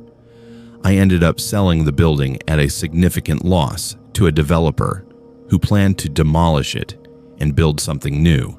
The investigation into Martin Voss expanded into a multi-jurisdictional task force involving the FBI, Canadian authorities, and police departments across 4 states and 2 provinces. They identified victims from the tissue samples using DNA analysis, giving families the terrible closure of knowing what had happened to their missing daughters, sisters, mothers. 47 containers, but only 38 victims identified, some victims having multiple containers. The other 9 samples could not be matched to any missing persons in the database, meaning there were victims whose disappearances had never been reported. Women who had fallen through society's cracks so completely that nobody had filed official reports when they vanished. Voss himself disappeared completely, despite an extensive manhunt, border alerts, and international warrants. He has never been located. The leading theory among investigators is that he fled to a remote area, possibly in northern Canada or rural Alaska, and is living off-grid, possibly under a new identity. Detective Kincaid told me during a follow-up interview that Voss was meticulous, patient, and extremely intelligent, the kind of predator who could disappear and re-emerge years later under a completely new persona. He spent 8 years building that collection, she said. He is not going to stop. He is going to wait until he feels safe, then he will start again somewhere else. I moved out of Anchorage 6 months after the building sold, could not handle living in the city anymore, could not walk down streets without wondering if Voss was watching, if he blamed me for ruining his operation, if he would come back for revenge. I bought a small house in a rural area outside Fairbanks, installed extensive security systems, and started attending therapy to deal with the guilt and the nightmares. The guilt was the worst part. If I had been more suspicious, if I had pushed harder for verification of his employment, if I had entered the apartment sooner, when the smell started, could I have saved someone? The investigator said no, that Voss's victims were all killed years ago, that the tissue in the freezer was just what remained. But I still wonder. The nightmares are always the same. I'm in my apartment hearing the dragging sounds from above, and when I go upstairs to investigate, Doyle answers the door in his hazmat suit. But this time when he pulls back the hood, there is no face underneath, just an empty void. And behind him, in his apartment, I can see women standing in a circle, watching me, their faces matching the names on the containers. They do not speak, do not move, just stand there in silent accusation while Doyle's voice says, "They were all your tenants, Samuel. You let me in. You gave me the keys." I wake up from those dreams, drenched in sweat, checking every lock in my house, looking out windows for signs of movement in the darkness. During the polar night, the dreams are worse, more frequent, more vivid. I hired a private investigator last year to monitor for any signs of Voss resurfacing, any unsolved disappearances that might match his pattern, any sightings or leads. So far, nothing definitive, but there have been concerning cases. 3 women disappeared from rental apartments in rural British Columbia over the past 2 years, all during winter months, all from buildings with crawlspace access. The Royal Canadian Mounted Police are investigating, but they have no suspects, no leads. I sent them everything I have on Voss, offered to share my experiences, but there is only so much I can do from a distance. I check the missing persons databases obsessively, looking for patterns, looking for signs that he is active again. And I receive letters, Anonymous letters postmarked from different locations across Alaska and Canada. Never the same place twice. They come every few months, always brief, always unsettling. The last one said, "The collection continues. Different city, different name, but the work never stops. Thank you for the lesson in caution, Samuel. I will not make the same mistakes twice." My brother Isaac disappeared on January 14th, 2001, during the darkest stretch of the Alaskan polar night. And for 15 years, I refused to believe he was gone forever. I was 19 years old when it happened. Isaac was 23, and we had moved to Alaska together from Oregon 3 years earlier, chasing the promise of good jobs and adventure in the last frontier. We worked construction together, lived in a small apartment in Kenai, and spent our weekends exploring the wilderness that stretched endlessly in every direction. Isaac was my best friend, the person who understood me better than anyone, and when he vanished, without explanation on a routine trip to town, something inside me broke and never healed properly. The police investigation lasted 3 months before going cold. Isaac had left our apartment on a Saturday morning to pick up supplies at the hardware store in Soldotna, a 20-minute drive. His truck was found in the parking lot 2 days later. Keys in the ignition, wallet on the passenger seat, no signs of struggle or foul play. Security footage showed him entering the store at 11:15 in the morning, purchasing what he came for, and leaving at 11:42. After that, nothing. He never made it back to his truck as far as anyone could determine. Search parties combed the area. Cadaver dogs were brought in. His photo was plastered across every business in the Kenai Peninsula, but there were no leads, no sightings, no body. After 3 months, the active investigation was suspended, and Isaac became another statistic in Alaska's disturbing catalog of unsolved disappearances. I could not accept it. Could not accept that my brother had simply evaporated in broad daylight, or what passed for daylight during January in Alaska. I became obsessed, spending every free moment researching similar cases, talking to private investigators I could not afford, and making myself a nuisance to the police department. I quit my construction job after a year and got my private investigator's license, dedicating my life to finding out what happened to Isaac. I investigated every theory, every rumor, every supposed sighting. I drove thousands of miles across Alaska, interviewing witnesses, checking remote cabins, following leads that always ended in disappointment. My personal life disappeared. Relationships failed because I could not talk about anything except finding Isaac. Friends stopped calling because every conversation became an interrogation about whether they had heard anything new. By 2016, 15 years after Isaac vanished, I was 44 years old, living alone in a studio apartment in Anchorage, working odd PI jobs to fund my real obsession, and running out of places to look. Then in October of 2016, I received an anonymous tip. A plain envelope showed up at my office with no return address, postmarked from Kenai. Inside was a single sheet of paper with an address written in block letters, 42782 Cannery Road, followed by the words, "He watched your brother." I recognized the address immediately. It was an abandoned salmon cannery that had been shut down in the late 90s, one of dozens of derelict industrial sites scattered across the peninsula. I'd actually checked it years earlier during my initial search, but only from the outside, finding it locked and seemingly empty. The tip gave me a reason to look deeper. I drove out there on a gray afternoon when the weak sunlight was already fading by 3 o'clock. The cannery sat on an isolated stretch of coastline, surrounded by dead grass and rusting equipment, the kind of place that should have been torn down decades ago, but instead was left to rot because nobody cared enough to deal with it. The main building was a long wooden structure with a corrugated metal roof, windows broken or boarded up, graffiti covering the walls facing the road. I parked a quarter mile away and approached on foot carrying my flashlight, camera, and the 9mm pistol I had started carrying after too many encounters with aggressive wildlife and suspicious people in remote locations. The front door was chained, but a side entrance near the loading dock had been forced open at some point, the door hanging crooked on broken hinges. I slipped inside, my flashlight beam cutting through the darkness, illuminating decades of decay. The main floor of the cannery was a vast open space filled with abandoned machinery, conveyor belts thick with rust, processing tables overturned and rotting. The smell was overwhelming, fish oil and mold and stagnant water. I moved slowly, methodically, checking every room and corner, and that is when I saw it. On the far wall, partially hidden behind a stack of old pallets, was a bulletin board covered with newspaper clippings, all about Isaac.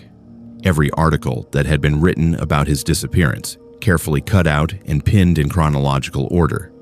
There were dozens of them, creating a timeline of the investigation and the search efforts. My hands were shaking as I photographed everything, my mind racing.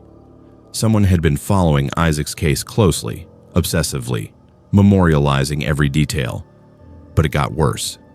Mixed in with the newspaper articles were photographs, personal photographs of Isaac that I recognized from his final weeks. Isaac at the grocery store, Isaac pumping gas, Isaac walking to his truck. Someone had been following him, documenting his movements, and I had never known.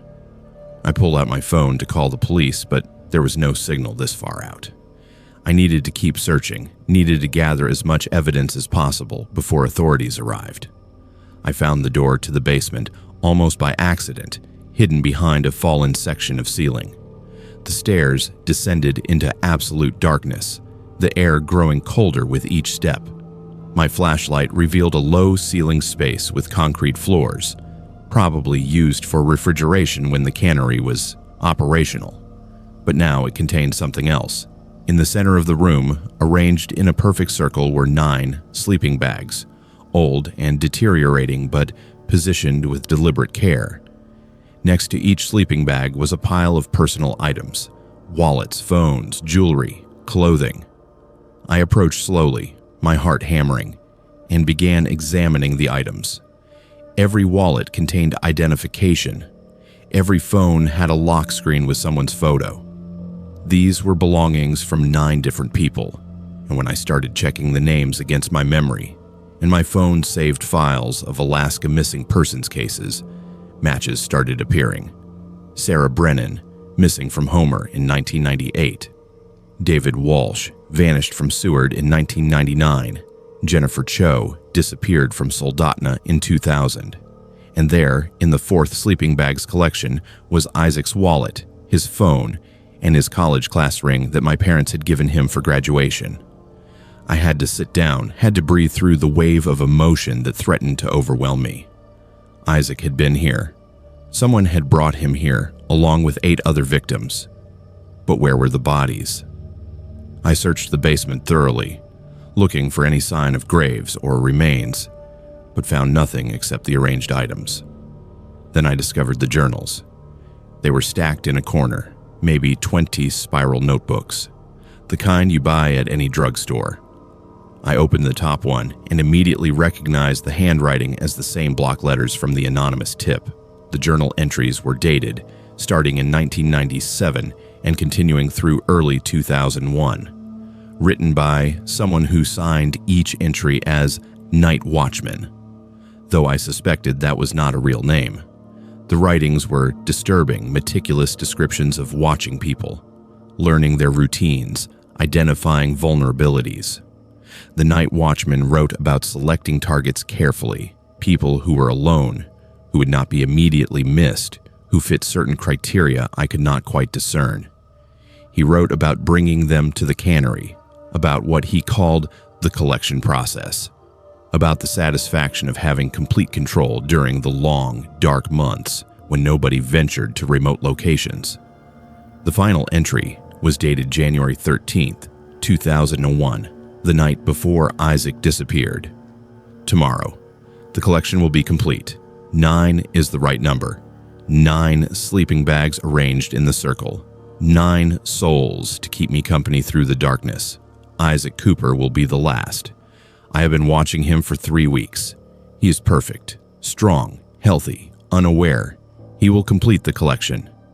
The entry ended there, mid-sentence, which made no sense. If the night watchman had successfully taken Isaac, why would he stop writing? Why would the collection be abandoned? I photographed everything, every journal page, every personal item, every detail of the scene. Then I called the Alaska State Troopers from outside, where I finally had a signal, and waited. Detective Morgan arrived with a full forensics team 2 hours later, and over the next week they processed the scene with forensic precision. They identified remains of 7 victims buried in shallow graves behind the cannery, bones scattered and decomposed, but enough for DNA identification. 7 of the 9 sleeping bags accounted for. But Isaac and 1 other victim, a woman named Patricia Owens, who disappeared in 2000, their remains were not there. The property was searched extensively. Ground-penetrating radar was used. Divers checked the nearby coastline, but nothing was found. The night watchman was identified as Raymond Tucker, a man who had worked as the security guard for the cannery from 1992 until it closed in 1999. He had stayed on unofficially afterward, essentially squatting in the building, and had used his isolation to commit his crimes. But Raymond Tucker died in May of 2003, a heart attack while sleeping in his trailer home near Seward, and he took his secrets with him. The investigation revealed he was a loner, no family, no close friends, no digital footprint, just a man who disappeared into Alaska's vastness and used the darkness as cover for years of predation. The evidence suggested he had killed 8 victims, possibly 9, including Isaac, but only 7 bodies were recovered. Detective Morgan's theory was that Isaac and Patricia had been taken to a different location, that Tucker had not yet transported them to the cannery burial site when he died, and that wherever he had put them remained unknown. But I had a different theory, based on the incomplete journal entry, based on the way it stopped mid-sentence. What if Isaac had not been victim number 9? What if Isaac had been the one who fought back, who turned the tables? What if my brother had killed Raymond Tucker in self-defense during an attempted abduction, and then panicked and fled? That theory gained support when investigators found Tucker's autopsy report from 2003. The cause of death was listed as cardiac arrest, but there were notes about an old untreated injury, cracked ribs, that had partially healed incorrectly, sustained approximately 2 years before his death. 2 years before 2003 would place the injury in early 2001, right when Isaac disappeared. What if Isaac had fought back, injured Tucker badly enough to eventually contribute to his death, and then escaped but was too terrified or traumatized to come forward? What if my brother was alive somewhere, living under a different name, afraid of being charged with murder, even if it was justified? I started receiving the packages 2 months after the investigation concluded. They arrive at my office every few months. No return address, postmarked from different cities across Alaska and the Pacific Northwest. Each package contains something small: a receipt from a restaurant dated recently, a lottery ticket purchased last week, a photo of a landscape I do not recognize, and always a note, handwritten in different styles, but always saying something similar. Still searching. Getting closer. Do not give up. I do not know if these are from Isaac, from someone who knows what happened to him, or from someone cruel playing with my obsession, but I keep every package, catalog every clue, and continue investigating because after 15 years of searching, I cannot stop now.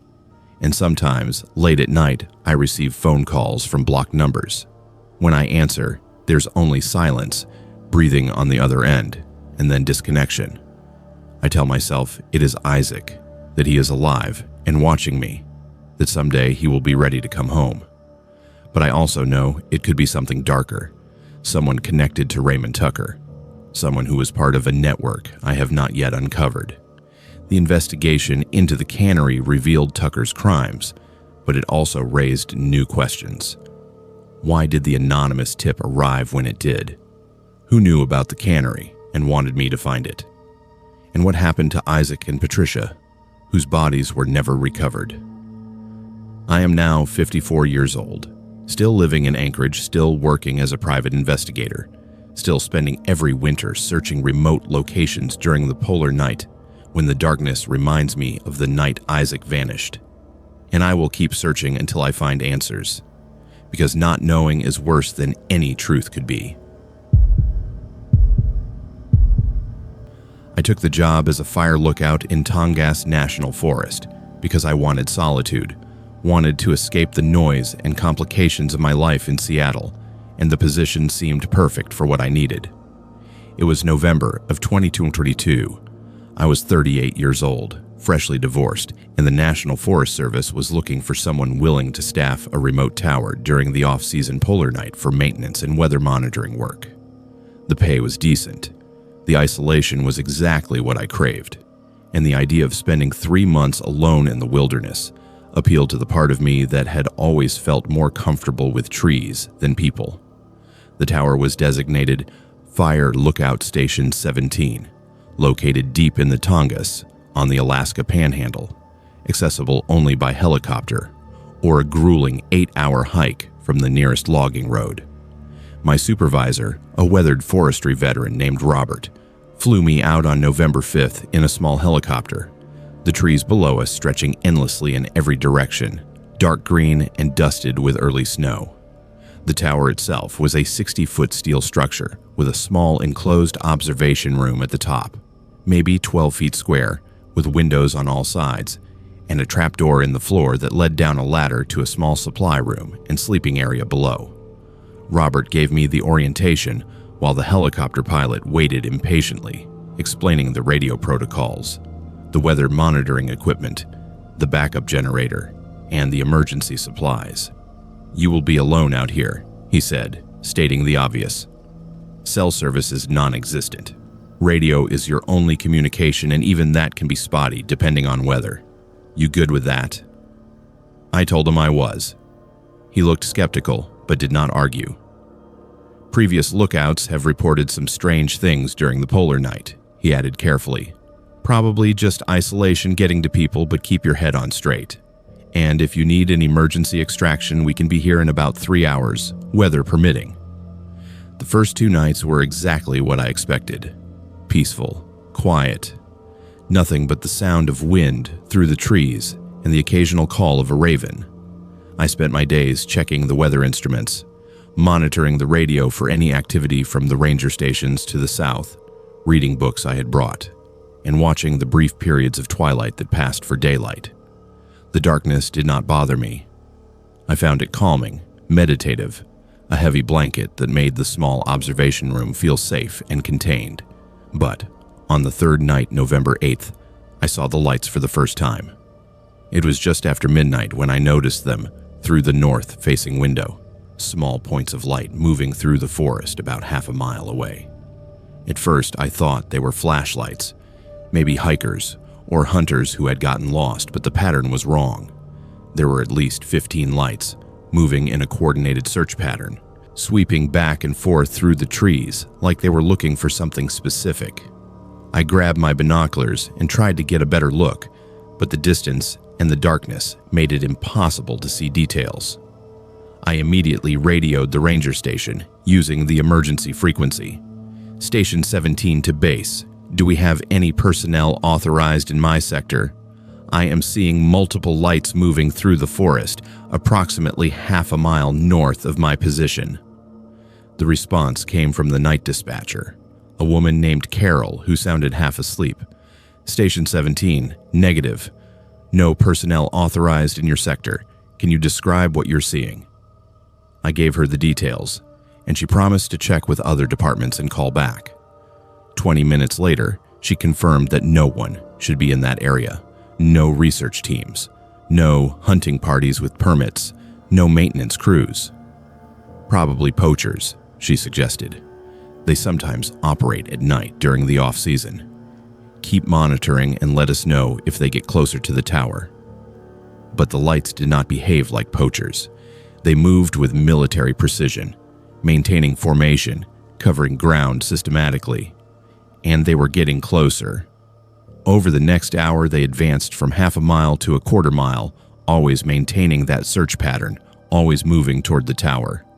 I locked the trap door to the observation room and kept my binoculars trained on the approaching lights. When they got close enough, maybe 200 yards away, I could finally make out figures behind the lights. People, dressed in dark clothing, moving silently through the forest. I counted 18 distinct lights now, all converging on the tower. My heart was hammering. I radioed Carol again, my voice shaking.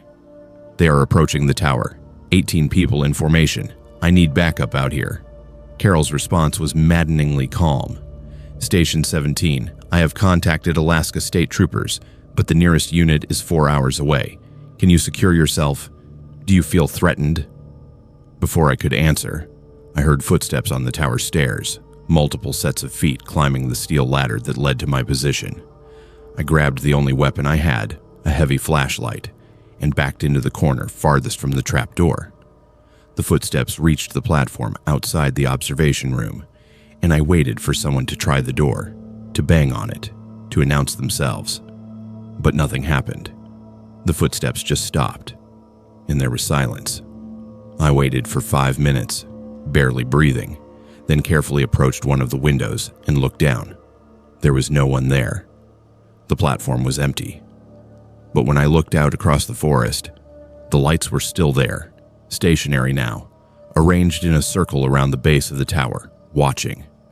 I spent the rest of that night pressed against the wall, watching those lights, and they did not move until the first hint of dawn appeared around 9 in the morning. Then, simultaneously, they all turned off, and the forest was empty again. When Carol checked in at 10 that morning, I told her everything, and she sounded genuinely concerned. "That is really strange, Millie. The troopers should be there by early afternoon. Sit tight." But when the troopers arrived at 2 in the afternoon, hiking in from the logging road, they found no evidence of anyone having been near the tower. No footprints in the snow except the obvious path I had made to the supply shed. No disturbed ground. No signs of a large group moving through the area. They took my statement seriously, but suggested that I might have seen animals, that the coordination I perceived might have been my mind imposing patterns on random movement. "Isolation does strange things to perception," the lead trooper said kindly, "especially during the polar night. If it happens again, call us immediately." But I knew what I had seen, and it happened again the next night, and the night after that, and every night for the next week. Always starting around midnight, the lights would appear in the forest, moving in that same search pattern, getting closer to the tower. Always stopping at the base, surrounding it, waiting until dawn. I stopped sleeping, started staying awake all night with my radio in hand and my flashlight ready. During my daylight hours, I searched the observation room for some explanation, and that is when I found the hidden journal. It was wedged behind a loose panel in the wall, a small notebook that I would never have discovered if I had not been tearing the room apart looking for cameras or surveillance equipment that might explain what was happening. The journal was old, pages yellowed and brittle, handwritten in fading ink. The first entry was dated May 1967, written by someone who signed as Lookout Baxter. I read it with growing horror. Baxter described seeing the same lights I was seeing, the same search pattern, the same nightly visits. He wrote about his fear, his attempts to get help from the Forest Service, his growing certainty that something was hunting him. The entries became increasingly paranoid and disjointed over the summer months, and the final entry, dated September 1967, was chilling. "They are coming up the stairs. I can hear them. I cannot let them find it. I cannot let them take it. They will keep searching forever if they do not find it, but I will not give it to them. I will hide it where they cannot reach, and I will go where they cannot follow." I researched Ranger Baxter as best I could using the limited resources available. The radio and my satellite phone gave me enough connectivity to access some databases, and I discovered that Harold Baxter had been the lookout assigned to Station 17 in 1967. He had disappeared in September of that year, vanishing during his shift with no explanation. His body was never found, The official report suggested he had either fallen from the tower or wandered into the forest and gotten lost, but no evidence of either scenario was ever discovered. And now, 55 years later, something was still searching, still coming to the tower every night, still looking for whatever Baxter had hidden. I searched every inch of the observation room and the supply room below, looking for hidden compartments, looking for whatever Baxter had been so desperate to conceal.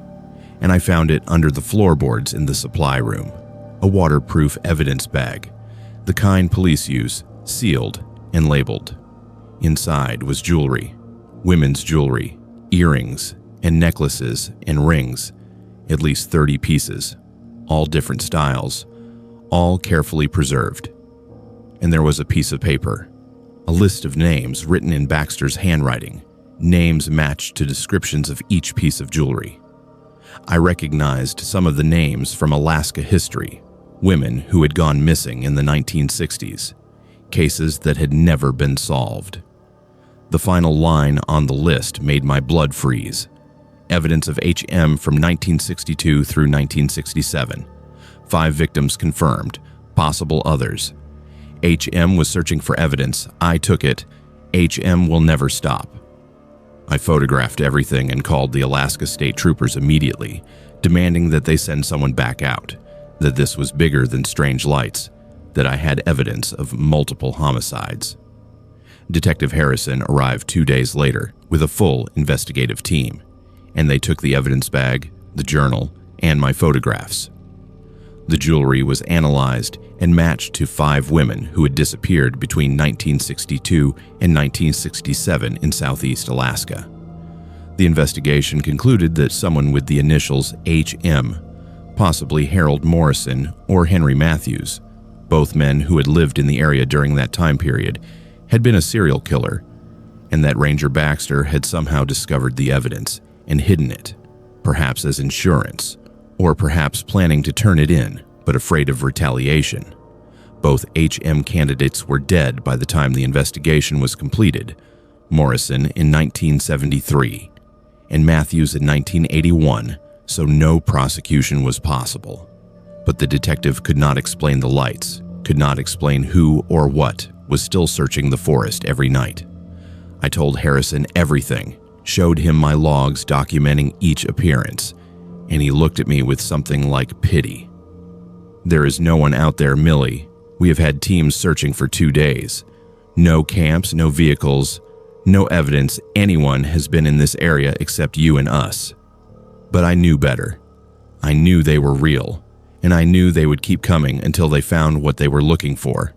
Except now the evidence was gone, in police custody, and they would never know it had been removed.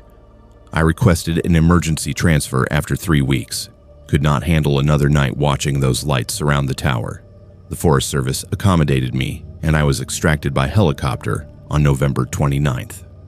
My replacement, a young man named Torres, reported the same phenomena during his first week. He described the lights, the search pattern, the footsteps on the stairs. He lasted 2 weeks before requesting a transfer. The Forest Service decommissioned Station 17 after that, citing maintenance issues and budget constraints. But everyone knew the real reason. You cannot staff a tower that drives every lookout to the edge of sanity. The tower still stands, empty now, and local hikers report seeing lights in the forest around it every November, searching, always searching. I still receive letters, forwarded through the Forest Service, written in shaky handwriting that might be very old or might be someone faking it. "You took what was mine. They will never stop looking, and neither will I. HM. I moved back to Seattle, got a job that keeps me in the city, surrounded by people and light and noise.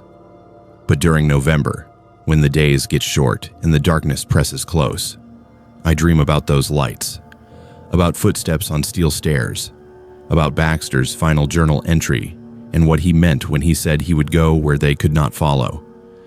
And I wonder if the lights are still searching, still hoping to find evidence that no longer exists, doomed to repeat their pattern forever in the frozen darkness of the Alaskan winter." I've always considered myself careful, the kind of person who took precautions, who trusted her instincts, who did not take unnecessary risks. But on December 7th, 2020, during the darkest stretch of the Alaskan polar night, I made a decision that nearly cost me my life, and I learned that evil does not always announce itself with obvious warning signs. Sometimes it arrives in a clean car with a friendly smile and a 5-star rating on an app you have been conditioned to trust.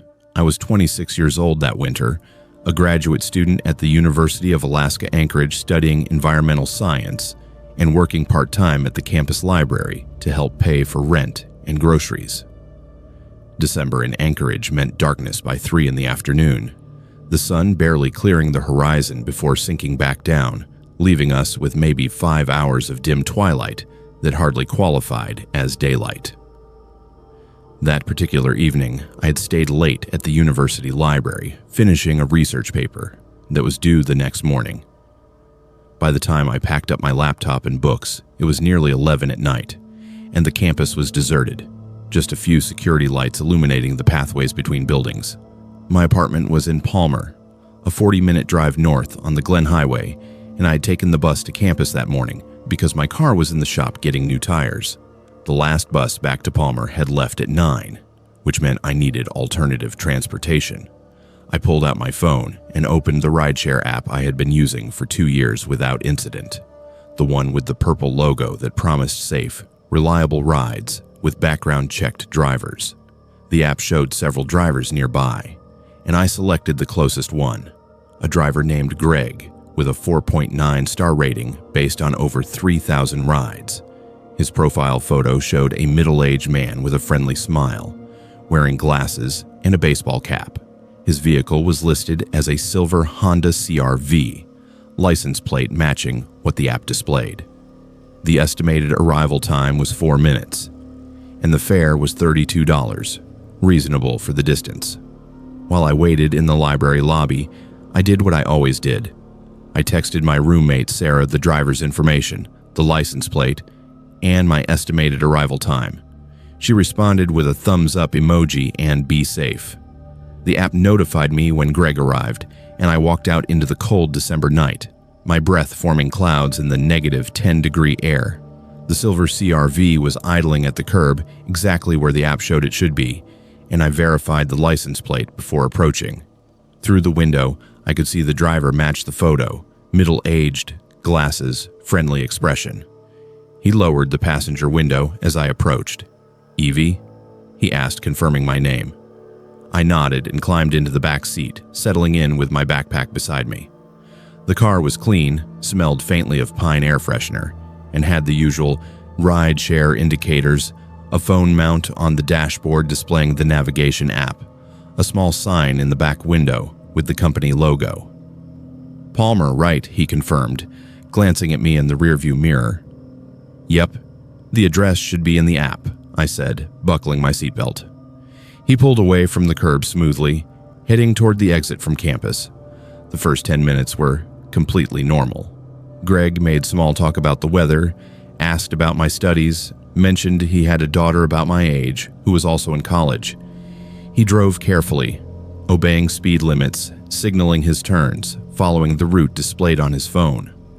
We merged onto the Glen Highway heading north, and I relaxed, scrolling through my own phone, checking social media, responding to messages. Then Greg missed the exit. Not dramatically, not with any sudden movements. He just drove past the Palmer exit like it did not exist, continuing north on the highway. I looked up from my phone, confused. "Hey, you missed the Palmer exit," I said, keeping my tone friendly, assuming it was an honest mistake. Greg glanced at the navigation app on his phone, then back at the road. "GPS is acting weird," he said calmly. "It is showing me taking a different route. Must be construction or something. I will loop around at the next exit." But something felt wrong. The navigation app on his phone was not showing any alternate route. In fact, from what I could see in the dim light of the dashboard, the screen looked frozen, not updating as we drove. And more concerning, when I checked my own rideshare app, it showed me as already delivered to my destination, the ride marked as complete even though we were still driving. I felt my chest tighten, adrenaline beginning to course through my veins. "The app says the ride is finished," I said, trying to keep my voice steady. "Can you pull over? I think there is a glitch. I need to report it." Greg did not respond immediately, and when I looked up, I saw his eyes watching me in the rearview mirror.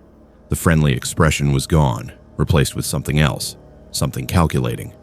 "Actually," he said, his voice still calm but no longer warm, "we are going to keep driving for a bit. There's somewhere I need to go first." The locks on the doors clicked, engaged electronically from the driver's controls. I pulled the handle on my door, but it would not open. Child safety locks, activated.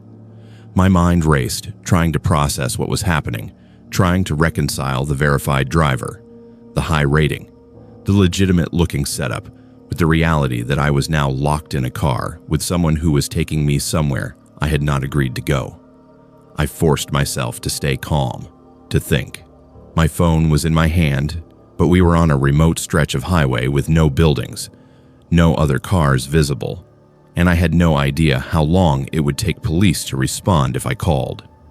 Greg took an exit I did not recognize, turning onto a narrow road that led away from the highway into darkness, into forest.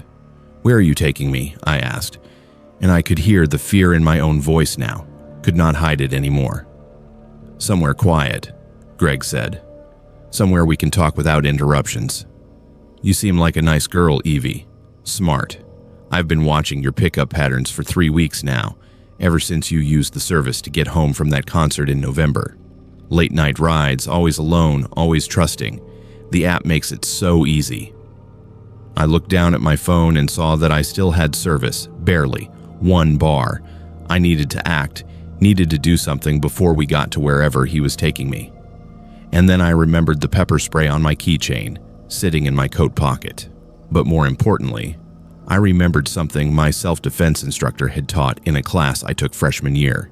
If someone is taking you to a second location, that second location is where they plan to do whatever they are going to do. You have better odds fighting back before you get there, no matter how scared you are. I slipped my phone partially into my coat pocket, keeping it active, and positioned my fingers on the emergency call button. Then I made a decision that probably saved my life. I started screaming, not words, just pure noise, and I began gasping, clutching at my throat, making choking sounds, thrashing in the back seat like I was having a medical emergency. Greg's eyes went wide in the mirror, and he immediately started braking, pulling to the side of the narrow road. "What is wrong? What are you doing?" he shouted, panic in his voice now. I kept gasping, clawing at my throat, making it look as realistic as I could. "Allergic reaction," I managed to choke out between gasps. "Anaphylaxis, EpiPen, need hospital, dying." Greg slammed the car into park and turned around in his seat, staring at me with genuine fear. Not fear for me, but fear of me dying in his car before he could do whatever he had planned. Fear of having to explain a body. Fear of losing control of his carefully constructed plan. "Where is your EpiPen?" he demanded. "In my bag," I gasped, pointing at my backpack. He reached back to grab it, leaning over the center console, and in that moment, when he was off balance and not watching my hands, I pulled the pepper spray from my pocket and sprayed him directly in the face from 6 inches away. The effect was immediate and devastating. He screamed, his hands flying to his eyes, his body jerking back, and in his reflexive panic, his foot must have hit something because the car lurched forward slightly even though it was in park. The distraction was all I needed. I unlocked my door manually using the interior override that child locks did not affect when activated from inside, threw the door open, and ran. I ran into the forest, into the darkness, my phone clutched in one hand and my pepper spray in the other, branches whipping at my face, snow crunching under my boots. Behind me, I could hear Greg shouting, cursing, the car door slamming. I found a thick cluster of trees and crouched down, fumbling with my phone, dialing 911 with shaking fingers. The dispatcher answered, and I whispered my situation, my approximate location based on the last road sign I had seen, descriptions of the car and driver. "Stay on the line," the dispatcher said. Units are being dispatched. Can you stay hidden?" I confirmed that I could, and I waited in that frozen forest, watching my breath form clouds, listening for sounds of pursuit, praying that Greg would not find me before help arrived. I heard his footsteps crunching through snow, heard him calling out in a voice that tried to sound reassuring but failed. "Evie, come back to the car. I'm sorry, I was not going to hurt you, I just wanted to talk. Please, it is dangerous out here in the cold, you will freeze." But I stayed silent, stayed hidden, and after what felt like an eternity but was probably only 15 minutes, I heard sirens in the distance. Greg heard them too, and I heard him running back toward his car, heard the engine start, heard him driving away at high speed. The Alaska State Troopers found me 20 minutes later, hypothermic and terrified but alive, guided to my location by my phone's GPS. The investigation that followed revealed that Greg was not his real name. His real name was Thomas Vick, and he had been using stolen identities and fake background checks to create multiple rideshare driver accounts across Alaska and Washington state. The real Greg, whose identity had been stolen, was contacted and confirmed he had never driven for any rideshare company. Vick had sophisticated methods for bypassing verification systems, including fake insurance documents and altered background check results. When police searched his actual vehicle, found abandoned at a mall parking lot 2 days after my escape, they discovered a soundproofed section in the rear cargo area hidden behind a false panel. Inside were restraints, duct tape, bleach, plastic sheeting, and a burner phone containing disturbing images and videos I was not allowed to see details of, but investigators told me they suggested previous victims. That phone led authorities to a property registered under another fake identity, a remote cabin 40 miles north of where he had been taking me. The cabin had been prepared for long-term captivity, with reinforced locks, soundproofing, and supplies that suggested Vick had been planning to hold someone there for an extended period. When they searched databases and cross-referenced his activity patterns, investigators found 12 other university students who had used rideshare services and disappeared over the past 3 years in Alaska and Washington. 3 of those women were still listed as missing. Vick himself was caught 6 days after my escape, trying to cross into Canada using yet another stolen identity. During interrogation, he refused to provide information about the missing women, refused to confirm or deny anything, just sat in silence with that same calculating expression I had seen in his rearview mirror. He was charged with kidnapping, false imprisonment, identity theft, and a list of other crimes that resulted in a life sentence without possibility of parole. But the 3 missing women, Christina from Seattle, Amber from Tacoma, and Jennifer from Fairbanks, they were never found. Their families received the terrible news that the man responsible for their disappearances was in custody, but without bodies, without confessions.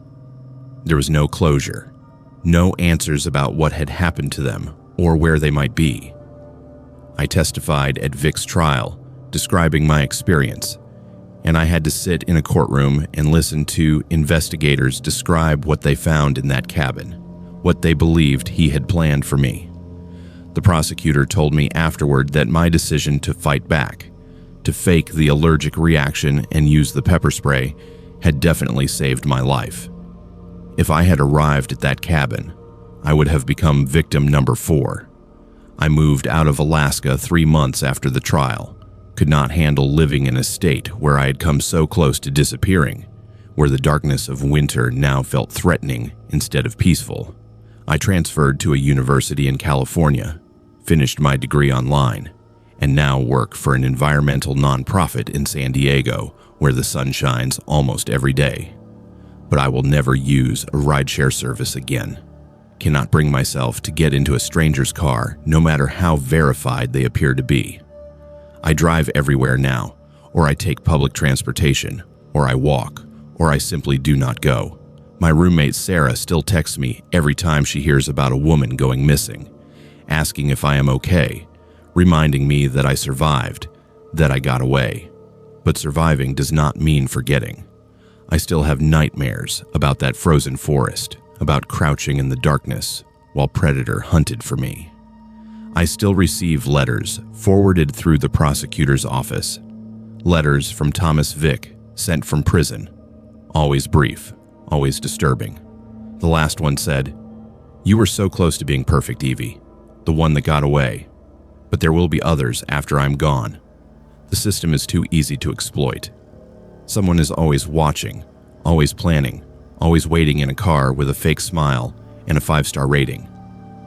Every time a rideshare-related crime makes the news, every time a woman disappears after using one of these services, I wonder if Vic was right, if there are others like him operating right now, hiding behind verified profiles and friendly faces, turning our trust in technology into a weapon against us."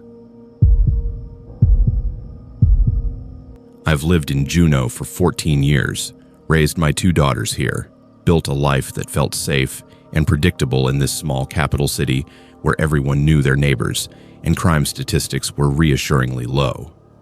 I was 41 years old in January of 2023, working as an accountant for a small firm downtown, married to my wife Rachel for 16 years, and living in a quiet residential neighborhood on the north side of the city where the houses were modest but well-maintained, and the streets were lined with trees that turned brilliant colors in the fall.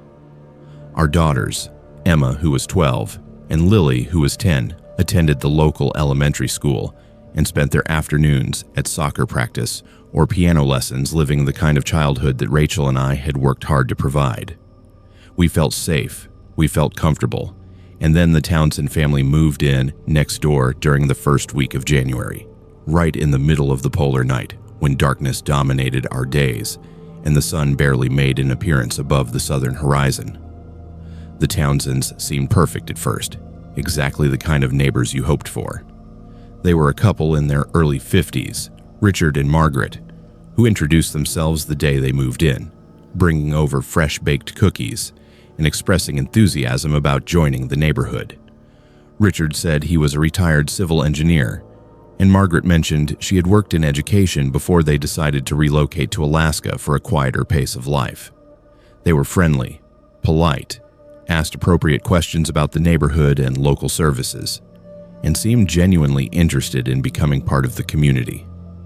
Rachel and I welcomed them warmly, offered to help if they needed anything, and invited them to the neighborhood potluck scheduled for the following month.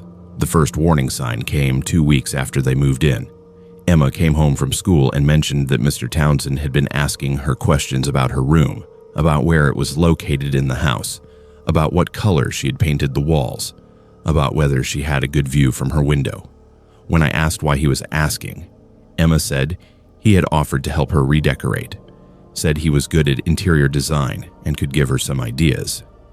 It struck me as odd, inappropriate even for a middle-aged man to be that interested in a 12-year-old girl's bedroom, but Rachel suggested I might be overreacting, that the Townsends were just trying to be friendly and helpful. I decided to keep an eye on it, but did not make an issue of it. 3 days later, I was putting away laundry in Emma's room when I noticed something small and black attached to the underside of her bookshelf, partially hidden behind a row of novels. I pulled it out and immediately recognized it as a small wireless camera, the kind you could buy online for home security systems. My hands started shaking. Someone had placed a camera in my daughter's bedroom, a camera that was currently recording, currently transmitting footage to somewhere. I called Rachel immediately, and we searched both girls' rooms thoroughly. We found 2 more cameras, one hidden in Lily's closet behind her stuffed animals, and another in the hallway bathroom, tucked into the ventilation grate. All 3 cameras were the same model, all recently installed based on the lack of dust accumulation. I called the Juneau Police Department immediately, explained what we had found, and officers arrived within 20 minutes. While we waited, I confronted Richard Townsend, marching next door with the cameras in a plastic bag, my anger barely contained. He answered the door with that same friendly smile, and when I showed him the cameras and demanded an explanation, his expression shifted to confusion that looked genuine. "Those are not mine. he said calmly. "But I think I know where they came from. We found one just like that in our guest room yesterday. We were going to report it to police. I think maybe the previous owners of your house installed them and forgot to remove them when they moved out." His explanation was smooth, reasonable, and completely plausible. Except the previous owners of our house had been an elderly couple who barely understood email, let alone wireless surveillance cameras. The police took the cameras as evidence and questioned both the Townsends and my family. Richard and Margaret produced a camera from their own house, identical to the ones we had found, and claimed they had discovered it the day before. They showed the officers a receipt, purchased online from a major retailer, that showed my name on the order, my credit card information, delivered to my address 3 weeks earlier. I had never ordered those cameras. I did not even have an account with that retailer, but the receipt looked legitimate, and the Townsends were presenting themselves as victims as well, concerned neighbors who had also been violated. The investigating officer, Detective Morris, took detailed statements from everyone, but he explained that without clear evidence of who placed the cameras, there was not much they could prosecute. The receipt complicated matters significantly, making it look like I might have installed the cameras myself and was now trying to cover it up. Rachel and I removed all the cameras, changed all our locks, and installed our own legitimate security system with cameras pointing at every entrance to our house. I also set up motion-activated cameras in the girls' rooms that recorded to a local hard drive we controlled, not to any cloud service that could be accessed remotely. For a week, nothing happened. The Townsends kept to themselves, waved politely when we saw them outside, gave us space. I started to think maybe it had been some kind of misunderstanding, some elaborate mistake, even though my instincts screamed otherwise. Then I started reviewing the footage from our new security cameras, and I discovered something that made my blood run cold. At 3:17 in the morning, the cameras positioned to watch our backyard captured Richard and Margaret Townsend, standing motionlessly in their yard, facing our house, just standing there in the darkness for over an hour, not talking, not moving, just standing and watching. The next night, the same thing at 3:22 in the morning, and the night after that at 3:04, always between 3 and 4 in the morning, always standing in their yard, always watching our house. I recorded multiple nights of this behavior and took the footage to Detective Morris, who reviewed it with a concerned expression, but explained that standing in your own yard, even at odd hours, was not technically a crime. "It is weird," he acknowledged, "but unless they trespass on your property or make threats, there is not much we can do." I started researching the Townsends online, trying to find any information about their background, their previous addresses, anything that might explain their behavior. What I found was alarming. Richard and Margaret Townsend had moved 6 times in the past 4 years, always to small towns or suburban neighborhoods, always staying for 3 to 6 months before moving again. And in 3 of those locations, there had been reports of similar incidents, cameras found in children's rooms, neighbors reporting feeling watched. In one case, in a small town in British Columbia, a family had reported the Townsends to police after finding surveillance equipment in their home. But just like in our case, the investigation had gone nowhere due to lack of evidence directly tying the Townsends to the installation. The pattern was clear to me. The Townsends were targeting families with children, installing surveillance equipment, watching and documenting, and then moving on before they could be caught. I compiled everything I had found and took it to the FBI field office in Anchorage, making the 2.5-hour drive to meet with an agent who specialized in crimes against children. Agent Patricia Hoffman reviewed my documentation with increasing interest, and she told me something that made me feel simultaneously validated and terrified. The Townsends were already on an FBI watch list as suspected participants in a child exploitation network. They had been linked to cases in 3 states and 2 Canadian provinces, but the evidence had always been circumstantial, never enough to arrest or prosecute. They were careful, methodical, and they always left before investigations could build sufficient cases against them. "We have been trying to catch them for 3 years," Agent Hoffman said. "They are part of a larger network that trades surveillance footage on encrypted dark web forums. They install cameras, collect footage over weeks or months, and then sell access to people who pay for it. By the time we identify a location, they have moved on." The FBI set up a surveillance operation, planning to monitor the Townsends and build a case that would finally result in arrests. They installed their own cameras, positioned agents in the neighborhood posing as utility workers and delivery drivers, and began documenting everything the Townsends did. The plan was to wait until they had enough evidence to obtain search warrants for their house, their computers, and their vehicles, and then make simultaneous arrests that would net not just the Townsends, but other members of their network. Agent Hoffman told me the operation would take 2 to 3 weeks, and she asked if my family could stay in the house during that time, acting normal, to avoid tipping off the suspects. Rachel and I made the difficult decision to send Emma and Lily to stay with Rachel's parents in Seattle, claiming it was an extended winter break visit, while we remained in Juneau to maintain the appearance of normalcy. The night before the planned FBI raid, the Townsends vanished. When agents arrived at 6 in the morning with search warrants, the house next door was empty. Completely empty. All furniture gone, all personal belongings removed, walls scrubbed clean with industrial chemicals that made forensic evidence collection nearly impossible.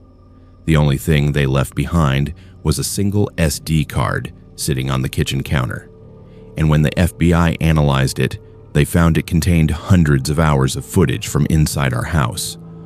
Footage of Emma and Lily in their rooms, footage of them sleeping, changing clothes, talking with friends, doing homework. Months of surveillance that had started before we even found the first camera, using equipment we had never located, positioned in places we had never thought to check.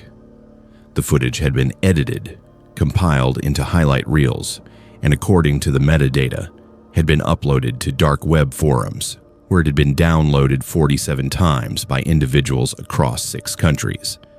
Agent Hoffman told us that the investigation was ongoing, that they were working with international partners to identify the people who had downloaded the footage, but that recovering all copies would be impossible. The footage was out there, permanently, in collections maintained by people we would never identify. Emma and Lily's most private moments, their childhood, had been commodified and distributed to strangers who had paid to watch them. The psychological impact was devastating. Both girls required extensive therapy. Emma developed severe anxiety and refused to sleep in a room with windows. Lily started having panic attacks whenever she saw a camera or phone pointed in her direction. Rachel fell into a depression that required medication and months of counseling, and I became obsessed with home security, spending thousands of dollars on equipment and professional sweeps, finding 3 more cameras that the Townsends had installed in places we never suspected, including one inside our heating vent and another built into a smoke detector they had somehow replaced with an identical model containing surveillance equipment. We sold the house 4 months later, unable to continue living in a place that had been so thoroughly violated. We moved to a different state, a different community, started over with new jobs and a new school for the girls, but the damage was permanent. The FBI tracked the Townsends to a small town in Montana, but by the time agents arrived, they had already moved again. They have been spotted in Washington, Oregon, and most recently in rural Alaska near Fairbanks, but they continue to evade capture, continue to move from place to place, continue to target families. Agent Hoffman calls me every few months with updates, and the most recent call included information that made me feel physically ill. The dark web forum where our surveillance footage was posted has been shut down by law enforcement, but analysis of its membership revealed over 200 active participants, all sharing footage, all targeting families, all operating with the same methodical, careful approach that the Townsends had used. It was not just two people. It was a network, a community of predators who had turned surveillance technology into a weapon and family neighborhoods into hunting grounds. I receive emails now, encrypted messages sent through anonymous servers, always brief, always threatening. The latest one, received 3 days ago, said, "Your new house is nice, bigger windows, the girls have grown, Montana is closer than you think."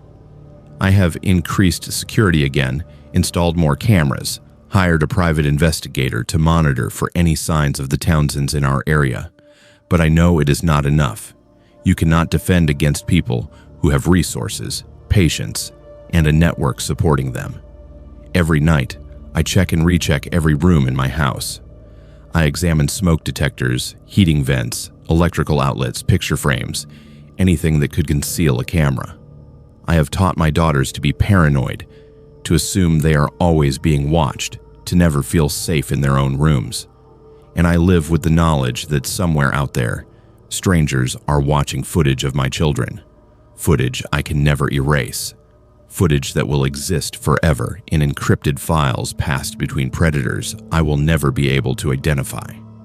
The polar night in Alaska provided the Townsends with cover, with darkness that allowed them to stand in yards and watch houses for hours without being easily seen, but they operate everywhere now, in every season, in every community, hiding behind friendly smiles and helpful offers and the assumption that neighbors can be trusted.